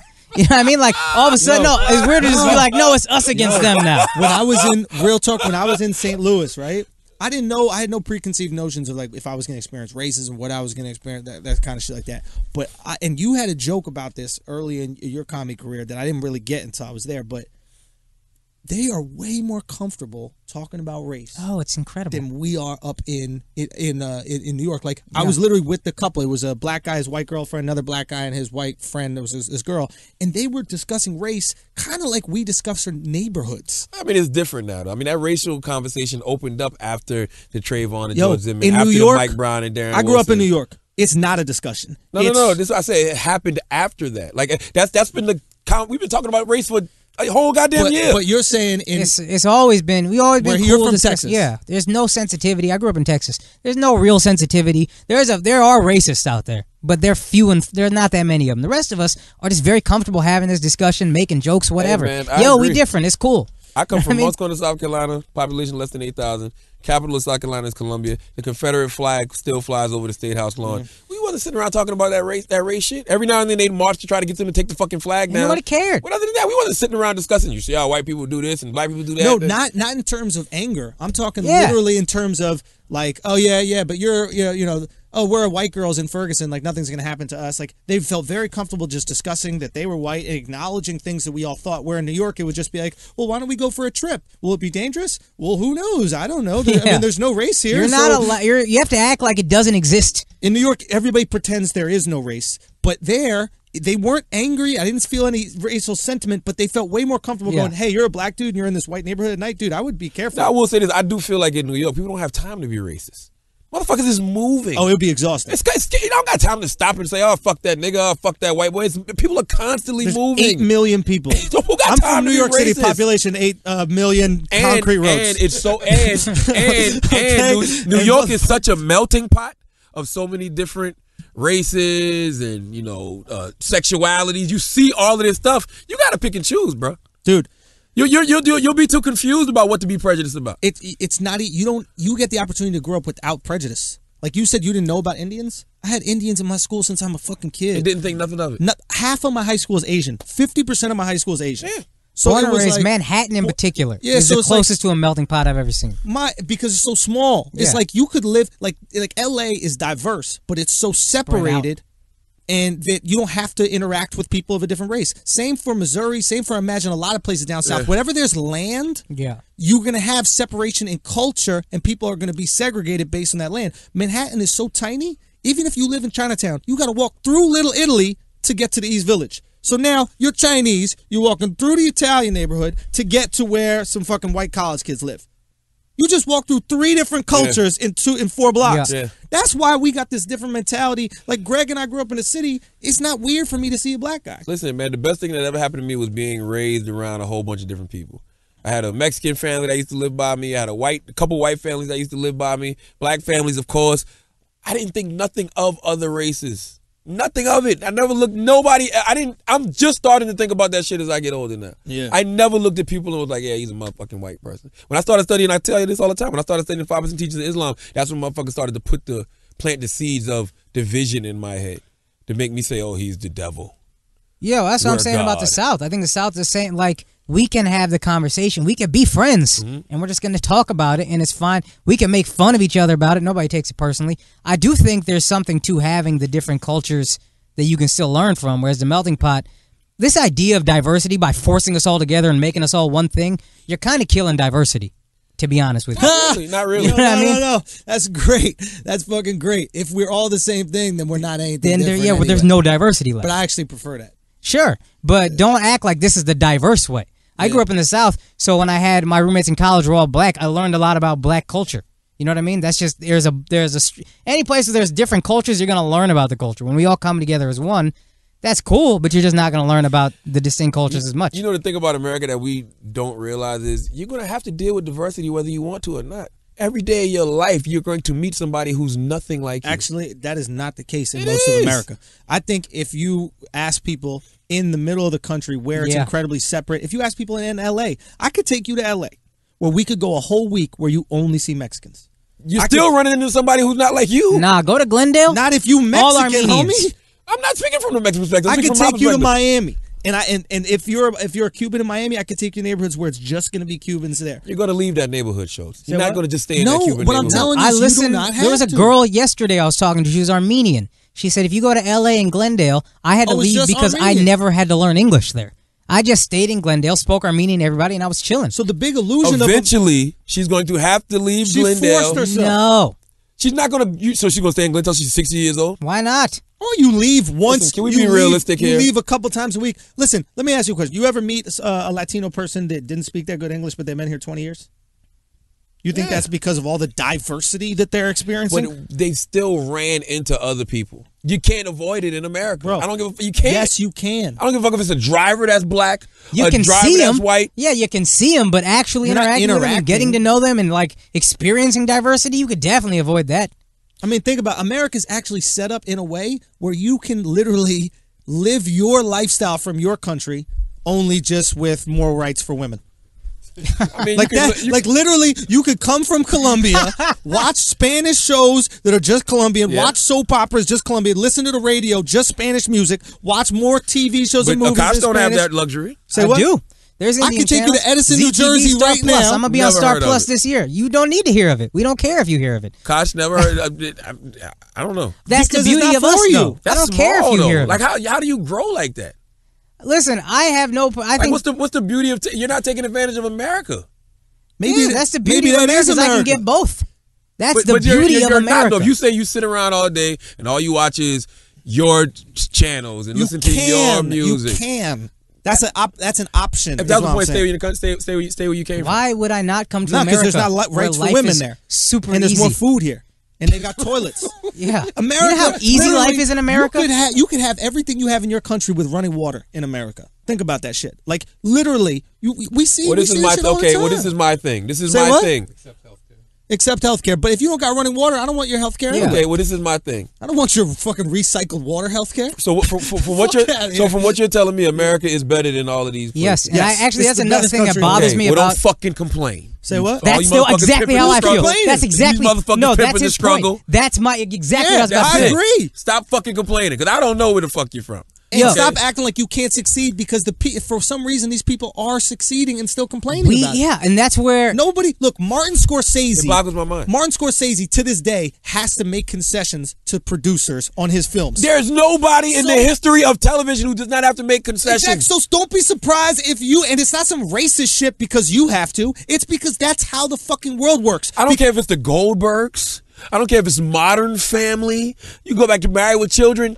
Whoever created those shows had to make concessions. They make Tom Cruise wear a fucking black V-neck in every fucking movie he's in. He says, you know what, I want to wear the white V-neck. He said, Tom, if you don't shut your fucking dumb ass up and put on that black V-neck, and that's how the world works. Let me say this. I think it's disrespectful. If you're an immigrant kid whose parents come from a poor country, that's damn near disrespectful to what my parents had to go through to get here, for me to get here and be like, oh, it's unfair. This is hard. Do you know where the fuck they came from? My mom's village, I went 5 years ago, electricity, there's none. Kids studying with fucking torches, lanterns, like you're hunting werewolves. That's a great point you make, because when I look at these guys, Eddie, those guys are young. They're like late 20s, early 30s. Yeah. They clearly don't know how bad it could have been. They need to get a history lesson. Like, somebody needs to tell them, like, or just go home. Where you came from, dog? Like, you have a show on ABC, or the Indian guy, you make all of this money doing stand-up fucking comedy? You know what we used to have to do to make the kind of money you make? We've never made the kind of money you make. How about that? Yeah, but you know, what people are going to say is, that's like when women are complaining about rights, and we go, Remember when you used to just have to fucking scrub clothes onto a wooden board on the river? Hey, you know like, what? You're lucky you're not on the river scrubbing fucking clothes onto a board. You just named another one. What's that? This line is long. Y'all, I forgot about it. You got black people, gay people, women. Hey, sorry, man. Hey, women got it in America. Right? Indians and Asians. Women got it. All right, let's get to the back of the bus, baby. All right, okay, this portion of the show is brought to you by FanDuel. If you don't know by now, FanDuel is where you can go for one-day leagues with no season-long commitment. 12,000-plus leagues open every day, playing as many as you'd like. Salary cap format, draft the players you want in minutes. Over $10 million in real cash prizes paid out every week. Instant payouts as soon as leagues end. Leagues start at $1. Now, why is no season-long commitment so important? Let's just say that your NBA team, you got Kobe on it because you don't know how to pick players. He's 37. He's obviously done. And you have LaMarcus Aldridge. I think that's a good pickup, but now his hand is fucked up, so his season's going to be over. Okay? What you can do is switch your team the next week. That's it. There's no season-long commitment. You just do this week by week, get a new team, and boom, you're back in the game. With FanDuel, you had no problem. Next week is a new week. You got a whole new squad with a rejuvenated LeBron. Maybe you picked up Klay Thompson right before last week's epic performance, and you're at home right now counting your money. I told Klay Thompson, by the way, I hit him up on Twitter. I said, you ain't dropping 37 on me in one quarter. That was amazing, by the way. Put the period in front of it so everybody would see that shit. Because I'm serious. I will fight a man before I let him drop 37 on me. You knew that was going to happen eventually, though. What? 37 and a quarter? Absolutely. The way Klay Thompson and Steph Curry shoot, like the most points ever. Klay more than MJ. Nah. Yes. You know why I didn't think it was him? Because he's too stoic. Like he has that's this. What you need. Nah, that's man. the guy that's sitting behind the 3-point line that'll shoot 7 3-pointers in a fucking quarter and hit them all. You know what he has the demeanor of? You ever see like in those movies where somebody got touched as a kid and like they visit him like 20 years later, and he's working at like as like a dishwasher in like a restaurant. Yeah. He's part of like a murder thing, and they start asking him questions or like whatever. Marlo's homeboy. What's Marlo's homeboy's name? Remember Marlo's like henchman who just beat the shit out of that dude who molested Michael? Just fucking murdered him. Oh yeah, Chris from The Wire, exactly. Yeah. Chris Rock, just stoic, like real fucked up, like some real shit. Like if somebody just decapitated Steph Curry in front of him, I feel like Klay would be like, "All right, well, we're gonna get back to these layup drills." Listen, Klay Thompson and Steph Curry gonna be in the league for 20+ years. Just shooters stay in the league, shooters, man. You see Ray Allen still out. Sure. Ray Allen just waiting. Yeah, he's just hanging out for the playoffs. Ray Allen, Who's gonna make it? That's who's gonna make it. Listen, just remember there's a new user special. FanDuel is giving you a bonus of up to $200 on your first deposit. For every $1 you deposit, FanDuel will match it up to $200. Offer is only good for the first 50 people. Just use our code BRILLIANT. That's right. Don't forget to use our code BRILLIANT at FanDuel.com, where every week is a new season. That's FanDuel.com. Sign up today. Yo. Now, back to the show. Yo, Brilliant Idiots listeners, myself, my buddy Rob Mayu, and my brother Greg Schulz just dropped a new show on YouTube. It's called This American Hype, and it's we take a couple news stories from the week and we just grind them out Brilliant Idiot style, give our point of view. It's ignorant, it's intelligent, it's uninformed, it's all that other fucked up shit, and it's dope. I want you to go check it out right now. You can get it on my YouTube channel, which is youtube.com/TheAndrewSchulz. So peep that right now. The first one, we touch on fat people and the Redskins logo. All right. Now, listen, I don't want anybody out there to think I'm being insensitive to what Indians and Asians go through here in America. All I'm saying is it's levels to this struggle shit. And if you had to do the levels to this struggle shit, black people, we got first dibs, then it's women, then it's gay people. Everybody else, y'all, hey man, pick a number. I think women got it good, man. Shut up. No way. I think they do. They about to though. It's about to be the year. Women about to turn up on y'all. Yeah, I mean, I think they have. Who is y'all?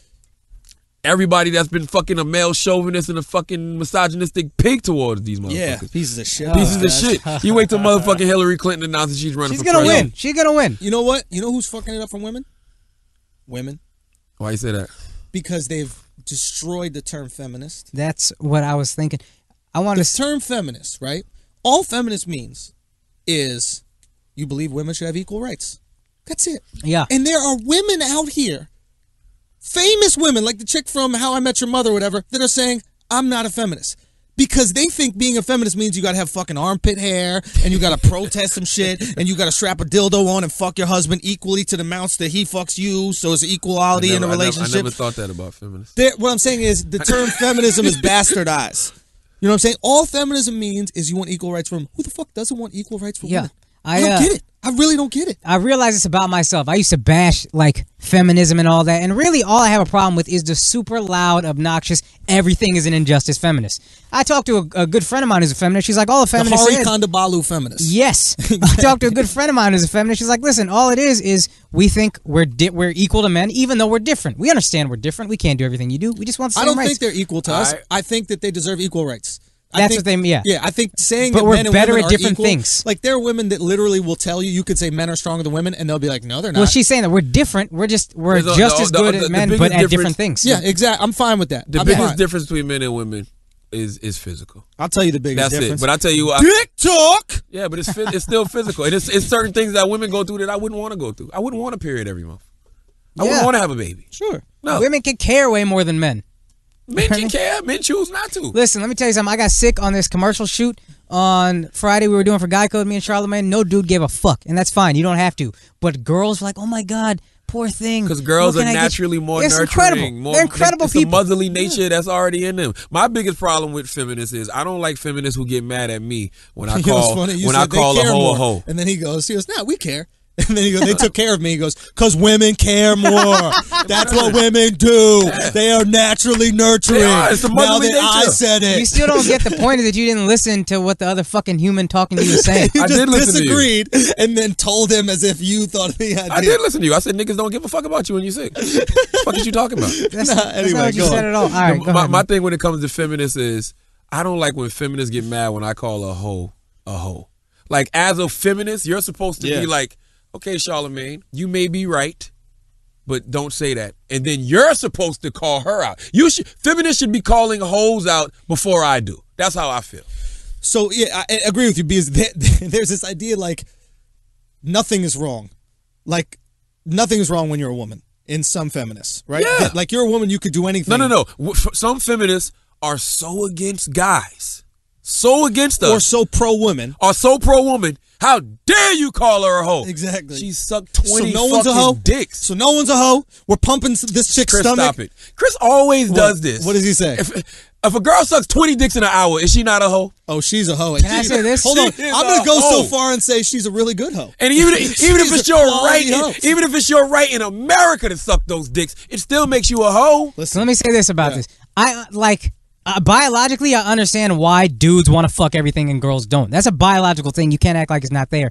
But if girls want to say, hey, this should be standard, we should be fair, you can't take the moral high ground by saying, I get to fuck everybody too. Moral high ground is, hey, dudes shouldn't fuck everybody either. I'm not saying that's right, but if you want to take the moral high ground, that's the moral high ground. Let me tell you dudes shouldn't be able to fuck everybody. It's not, I should suck every dick I want. Akaash is absolutely right, and I promise you, whether it's a girl sucking 20 dicks in an hour or a guy sucking 20 dicks in an hour, he a hoe. I will equally look at them both with disgust. Okay?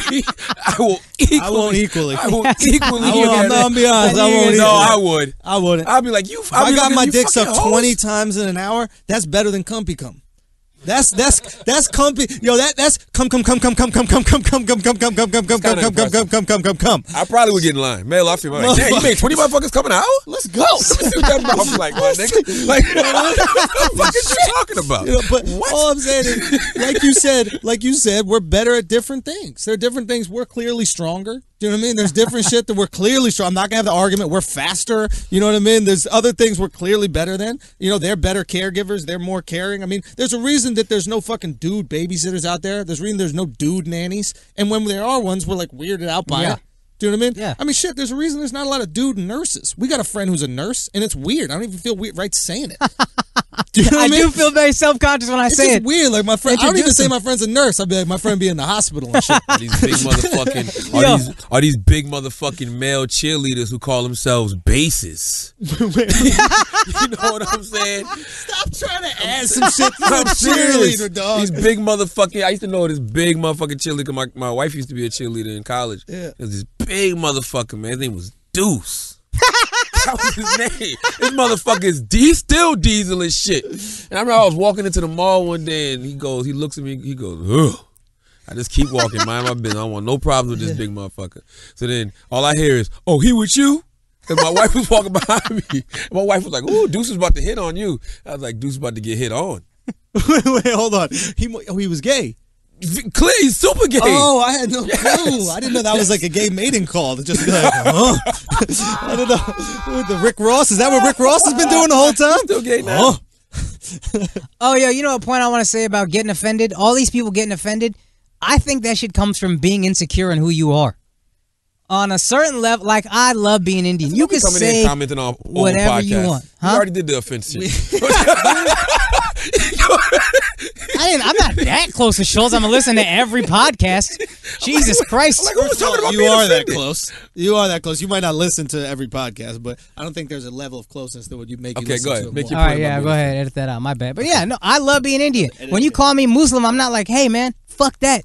I am say whatever you want. We're the best. Say whatever you want about the best. I don't give a fuck. Phil Jackson doesn't care what you say about him. You're not the best, though. But, I mean, in my mind, we are. Black people are clearly the best. Sure, you should think that. Everything. Even like though what? you're extremely poor, you should think that. You know what I mean? We're gifted. We're talented. Right. You just don't perform well at anything except sports. Things that y'all have to learn to do, we naturally do. That's true. That's the truth to the matter. Yeah. You don't have to learn to do it. You don't have to learn to do it. You know what I mean? Well, probably because you dropped out of school, but you know. I mean, I don't have to deal with the backlash of getting beat up by black guys because of making racist jokes on the podcast. But no, you get that normally in your life. Keep going. What else you said about black people being poor? Hey, man, that's black people being insecure. Now, mind you, Schulz and Akaash are best friends. So Akaash thinks all black people are poor, and Schulz thinks all black people are poor and need to go get a gun and just huge majority. No, I never said it was a black issue. I said it was a poverty issue. And second of all, I think that we need to understand in these certain situations, do you know what I mean? That life can imitate art. What does that mean? Right now, we're making art. Oh, okay. So, it's just a joke. Do you know what I mean? Yeah, exactly. I think that's what it is. But I think what's really important is you have that kind of pride. Like, I can't, as a white guy, have that kind of pride. Why not? I can't walk around. See, that's white guilt. White guilt makes you feel like you can't walk around and say white is the best. I feel like I'm superior. What's wrong with that? You should feel that way. You should feel that way as a human. I feel like that's kind of like having really big boobs and hanging out with a bunch of girls who don't have big boobs. Like, I kind of got to tell you guys, can't publicly have that kind of pride. I got to tell you guys, like, you guys have really cute tits. Because like, I don't give a fuck. Why can James Brown say, I'm black and I'm proud? I can walk around and say black power. I'm black, I'm proud. Because you're not winning. All white people aren't winning. But white is a racist. No, it's not. Stop it. Why? Now that's another big misconception. We 42%. This poverty shit you talk about. Yeah. You know, 42% of white people in America are poor, right? Yeah. So what are you talking about? How many white people are in Congress? How many white people are in Senate? How many white people own businesses? I'm not going to have a discussion with you. I can easily say exceptions to the rule. No, you can't, because if it's a majority, it's not the exception. Listen, let me say this. But here's the thing. I have no association. Who says it's the majority? I will. It's a fact. So you think it's more people in Congress than it is in the majority of America? I think there's more people in power positions that happen to be white, and that's the whole idea behind systemic racism. And we can get into that and break that down, because personally I believe in systemic racism, and I believe that it's something that we need to address, and that's part of what I was trying to discuss earlier. And I believe that there are negative effects that are associated with this, and I'd like to see more minorities in positions of power. I think it's personally that's my personal opinion. But I think that we need to acknowledge the fact that white people are in a power position in America, and that's one of the issues that people have. Do you know why it'll never be more minorities in positions of power until maybe 2042? Because they're minorities. Exactly. Yeah. So I don't know why people even have that discussion. I think they just want to reflect the numbers. I don't think they want to be even 50-50. I just think they want to reflect. We're not even I don't think we're happy reflecting the numbers. Indians are overrepresented everywhere in medical fields, in entertainment. We're 1% of the population. The fact that I have a job is kind of crazy on MTV. Chris, how many Jewish people live in America? What's the percentage? 0.5%? Just over 2%. Yeah. But it's a perception that they run the world.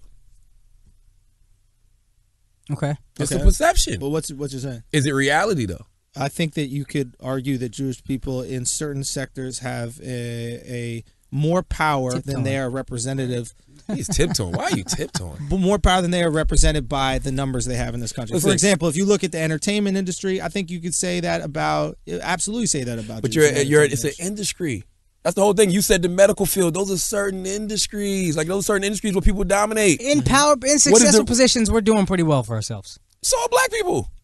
Okay, that's good. I think people should have, but this is the point. I think people should have, whether it's true or not, I think everybody should have Charlamagne's mindset of, yeah, white people don't have it easier. They don't have it better. Black people are killing it. Indian people are killing it. We should all believe all these things. I think that will take so much of this guilt and uber sensitivity out of things. If we're like, yo, 42% of white people are in poverty. They're not winning so hard. I think it's all about pride, like what you were saying. I think both of what you guys are saying is, hey, we're the best, we're fucking incredible, and I think that's what the 5% teachings really do. Like we discussed this on a past podcast. It's like I think in order to level the playing field, you need to believe in yourself. And if it takes you having an inflated sense of self, you know the fat bitch that fucking thinks that she's the shit.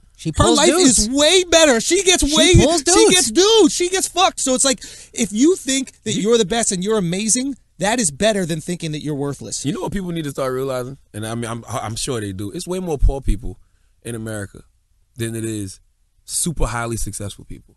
That's just the truth to the matter. That's why we came here. That's just the truth to the fucking matter. Okay. So it's like to act like your race is doing so much better than this person's race, and that's it. It's really makes no logical sense. Honestly, it's like you're just. I don't even want to call you an exception to the rule. You're just one of the and even the people if your that race came is up doing well. What does that mean for you? You got to still do well. You still got to be a doctor. You still got to work in entertainment. You got to keep going. If you're Jewish and you're not in entertainment, that don't make you part of entertainment. If you accept that your race is doing well, it takes away the excuse. That's what it does. The excuse of failure. The excuse so, for example, if you're an Indian and you don't become a doctor, you can't be like, these white motherfuckers ain't letting me be a doctor. Yeah, just won't let you be a doctor. Because nobody's I didn't make it as an MD because I didn't do well enough in school. And I cannot blame this on anyone else. That's interesting. So once you have pride... A lot of people don't want to take that personal responsibility, Akash. Say what? A lot of people don't want to take that personal This responsibility. is true, but I think we should just call a spade a spade. That's what it is. I'm with you 360%. I'm with you 360%. You wanted to be a doctor, you didn't do well in school. Boom, that's it. Go work at fucking Walmart. Go motherfucking do stand-up comedy. Exactly. Go do whatever the fuck it is you got to do. Now, if you got into medical school, do you think you would be a stand-up?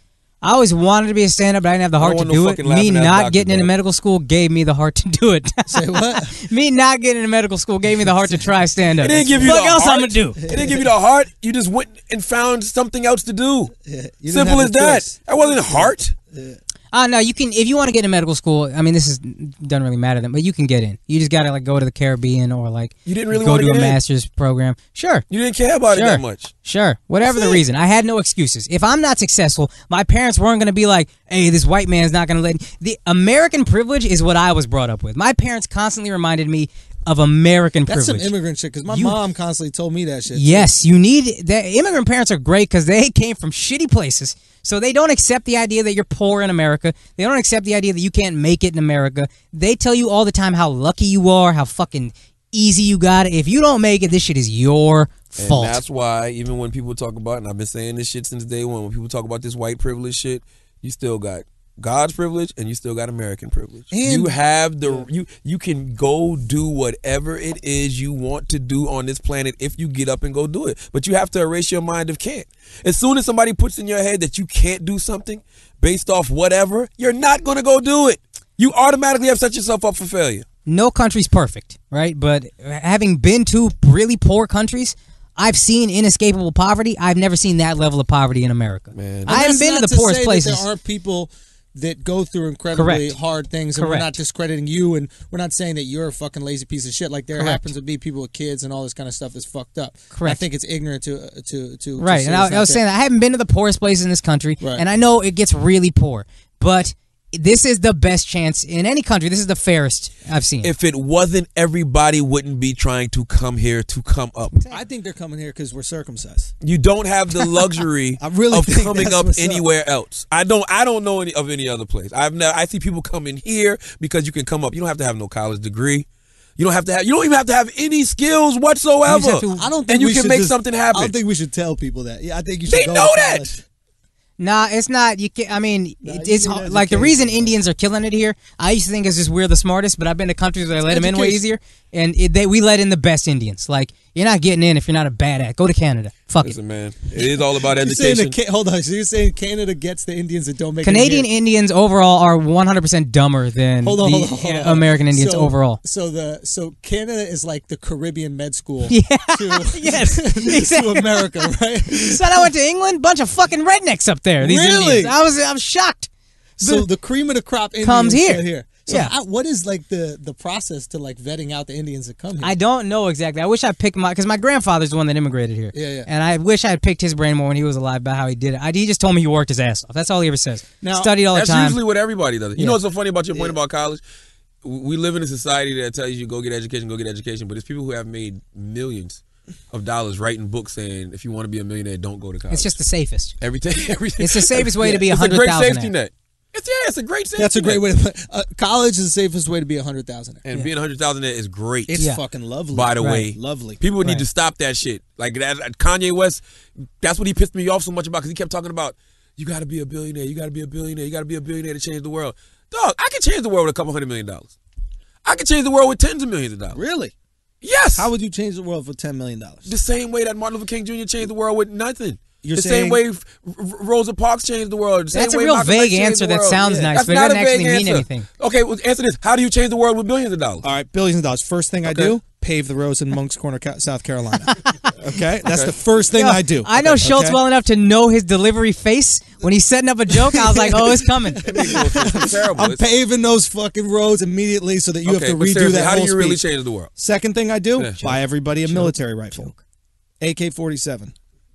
Sky his. Did you hear me whisper joke into the mic? He wasn't done. Akaash, how do you change the world with $1 billion? Third thing I don't know. I got no answers.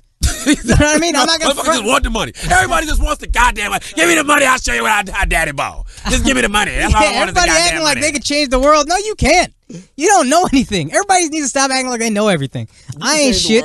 Brilliant Idiots is a phenomenal name for a podcast because it's like, look, we don't know shit. We're just up here talking. Listen, you know what though? Kanye don't know nothing. You can change the world by changing people's mindsets. That's all the great people did.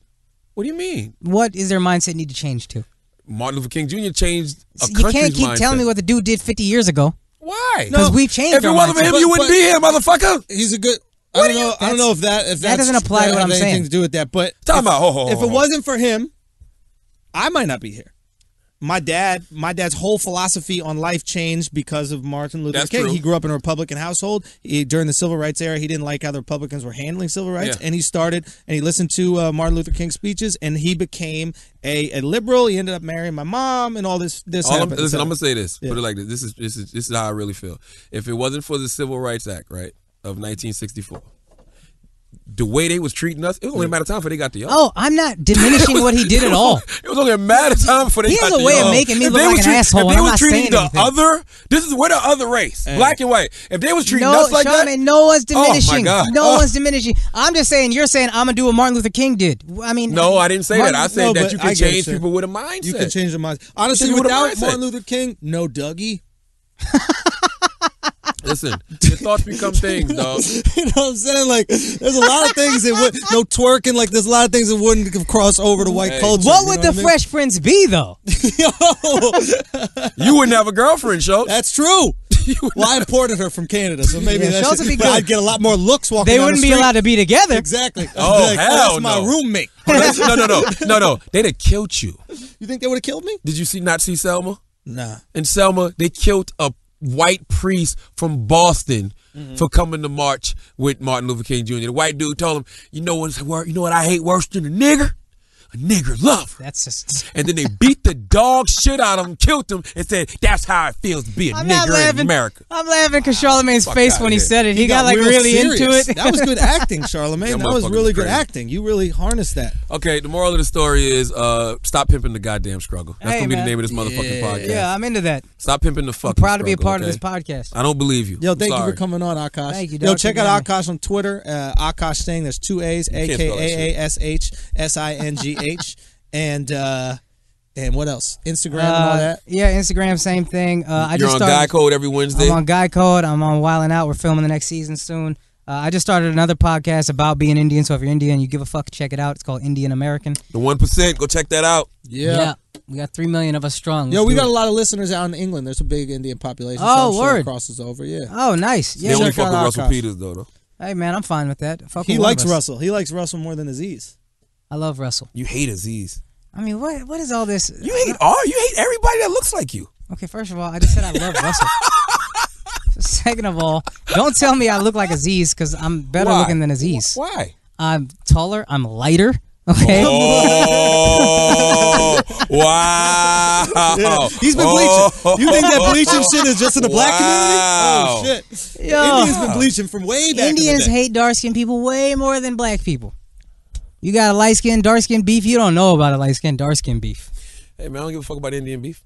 And I can fuck about... You were Nobody talking about does, Selma. I couldn't even pretend to care. Exactly. You should have seen me over here not giving a fuck. It was just... Watch. There's Hey, tape man, I'm of with me you, just dog. being like, I had a fucking fidget in my chair.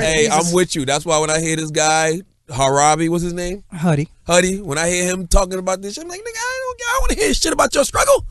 Go watch Selma if you want to see some real struggle, motherfucker. That's how I feel. I'm sorry. I don't blame you. Sue me. Schulz, you closing? Hey, man, that's it, man. I appreciate you guys listening to the show. I think we had a good spirited discussion. I think that we can take from this that, guns are effective. Just God, man. I think, you know what I mean, they get the job done. And I hope that you don't use them. And I think that they're bad. And I think that we should obviously get rid of them. But if you make over $100,000 a year, I think it's safe to have one. Don't listen to Beautiful. Schulz, please. That's beautiful. Just saying, if you make over $100,000 a year, you're probably not going to kill anybody. That logic is brilliantly I stupid. thought about this with If guns. you make This over is- $100,000 a year, you're probably in a neighborhood where you really don't need a gun. Yo, sir. but think about this, right? With guns, think Yeah, about this, you right? Somebody breaks into why guns are kind of stupid. I was thinking about this. You're like, I want to keep my home safe in case somebody breaks into my home. Let's say somebody breaks into your home, right? You got a gun. They want to steal some shit from your home. Let's say your TV. Uh-huh. You see him there. They're there. You shoot that guy, right? Yeah. Kill him. Drops your TV. Well, fuck drops the TV. You shot the wall. You shot the things, whatever. It's going to cost you more than the TV Well, here's the thing. to renovate the whole what if fucking they're coming house. in to fucking rape your wife or whatever? That's where the logic falls What are you apart. talking about? But why? Who would break into someone's house to rape their wife? I don't know how this shit works. I just think that's a really irresponsible rapist. Like, I just think like that's just stupid. Like, I'm just saying in general. Like, I feel like it's going to cost you more money. Find a parking garage. You know what I mean? Some shit, a park or like I don't know. Alleys don't exist. Some whatever. You know what I mean? So it's like, all right, there it is. I just think it's stupid. It's like you're not really protecting anything. You know, let him steal the TV. You actually save money if you think about it. The fuck? If he steals the TV, you don't have to renovate your house. You don't have to put new walls in, get a new fucking TV because there's bullet holes in it. Listen, man. Let him steal the TV. If a motherfucker breaks into your house, shoot their ass. Okay? You got a gun? If you have a gun, shoot him. That's what this gun is for. You got a gun? Do I have a gun? Yeah. Absolutely, I don't, actually. What about tasers? Why don't we give everybody tasers? My daddy keeps all that. My daddy keeps an arsenal. Okay? He's got got an tasers. He's got arsenal. brass knuckles. He's got guns. He's got all of that shit. Somebody breaks into your house, they get whatever the fuck they get. I agree. Fuck that. I grew up in the South. Fuck that. Bye. And by bye, I mean this podcast is over and you will die. Thanks for listening. Yes, and if you, as always, if you listen to this podcast and you think we're smart and intelligent and brilliant and you learn something, you're right. If you listen to this podcast and you think we're dumb as fuck and all a bunch of idiots, you're right too. It's the Brilliant Idiots Podcast.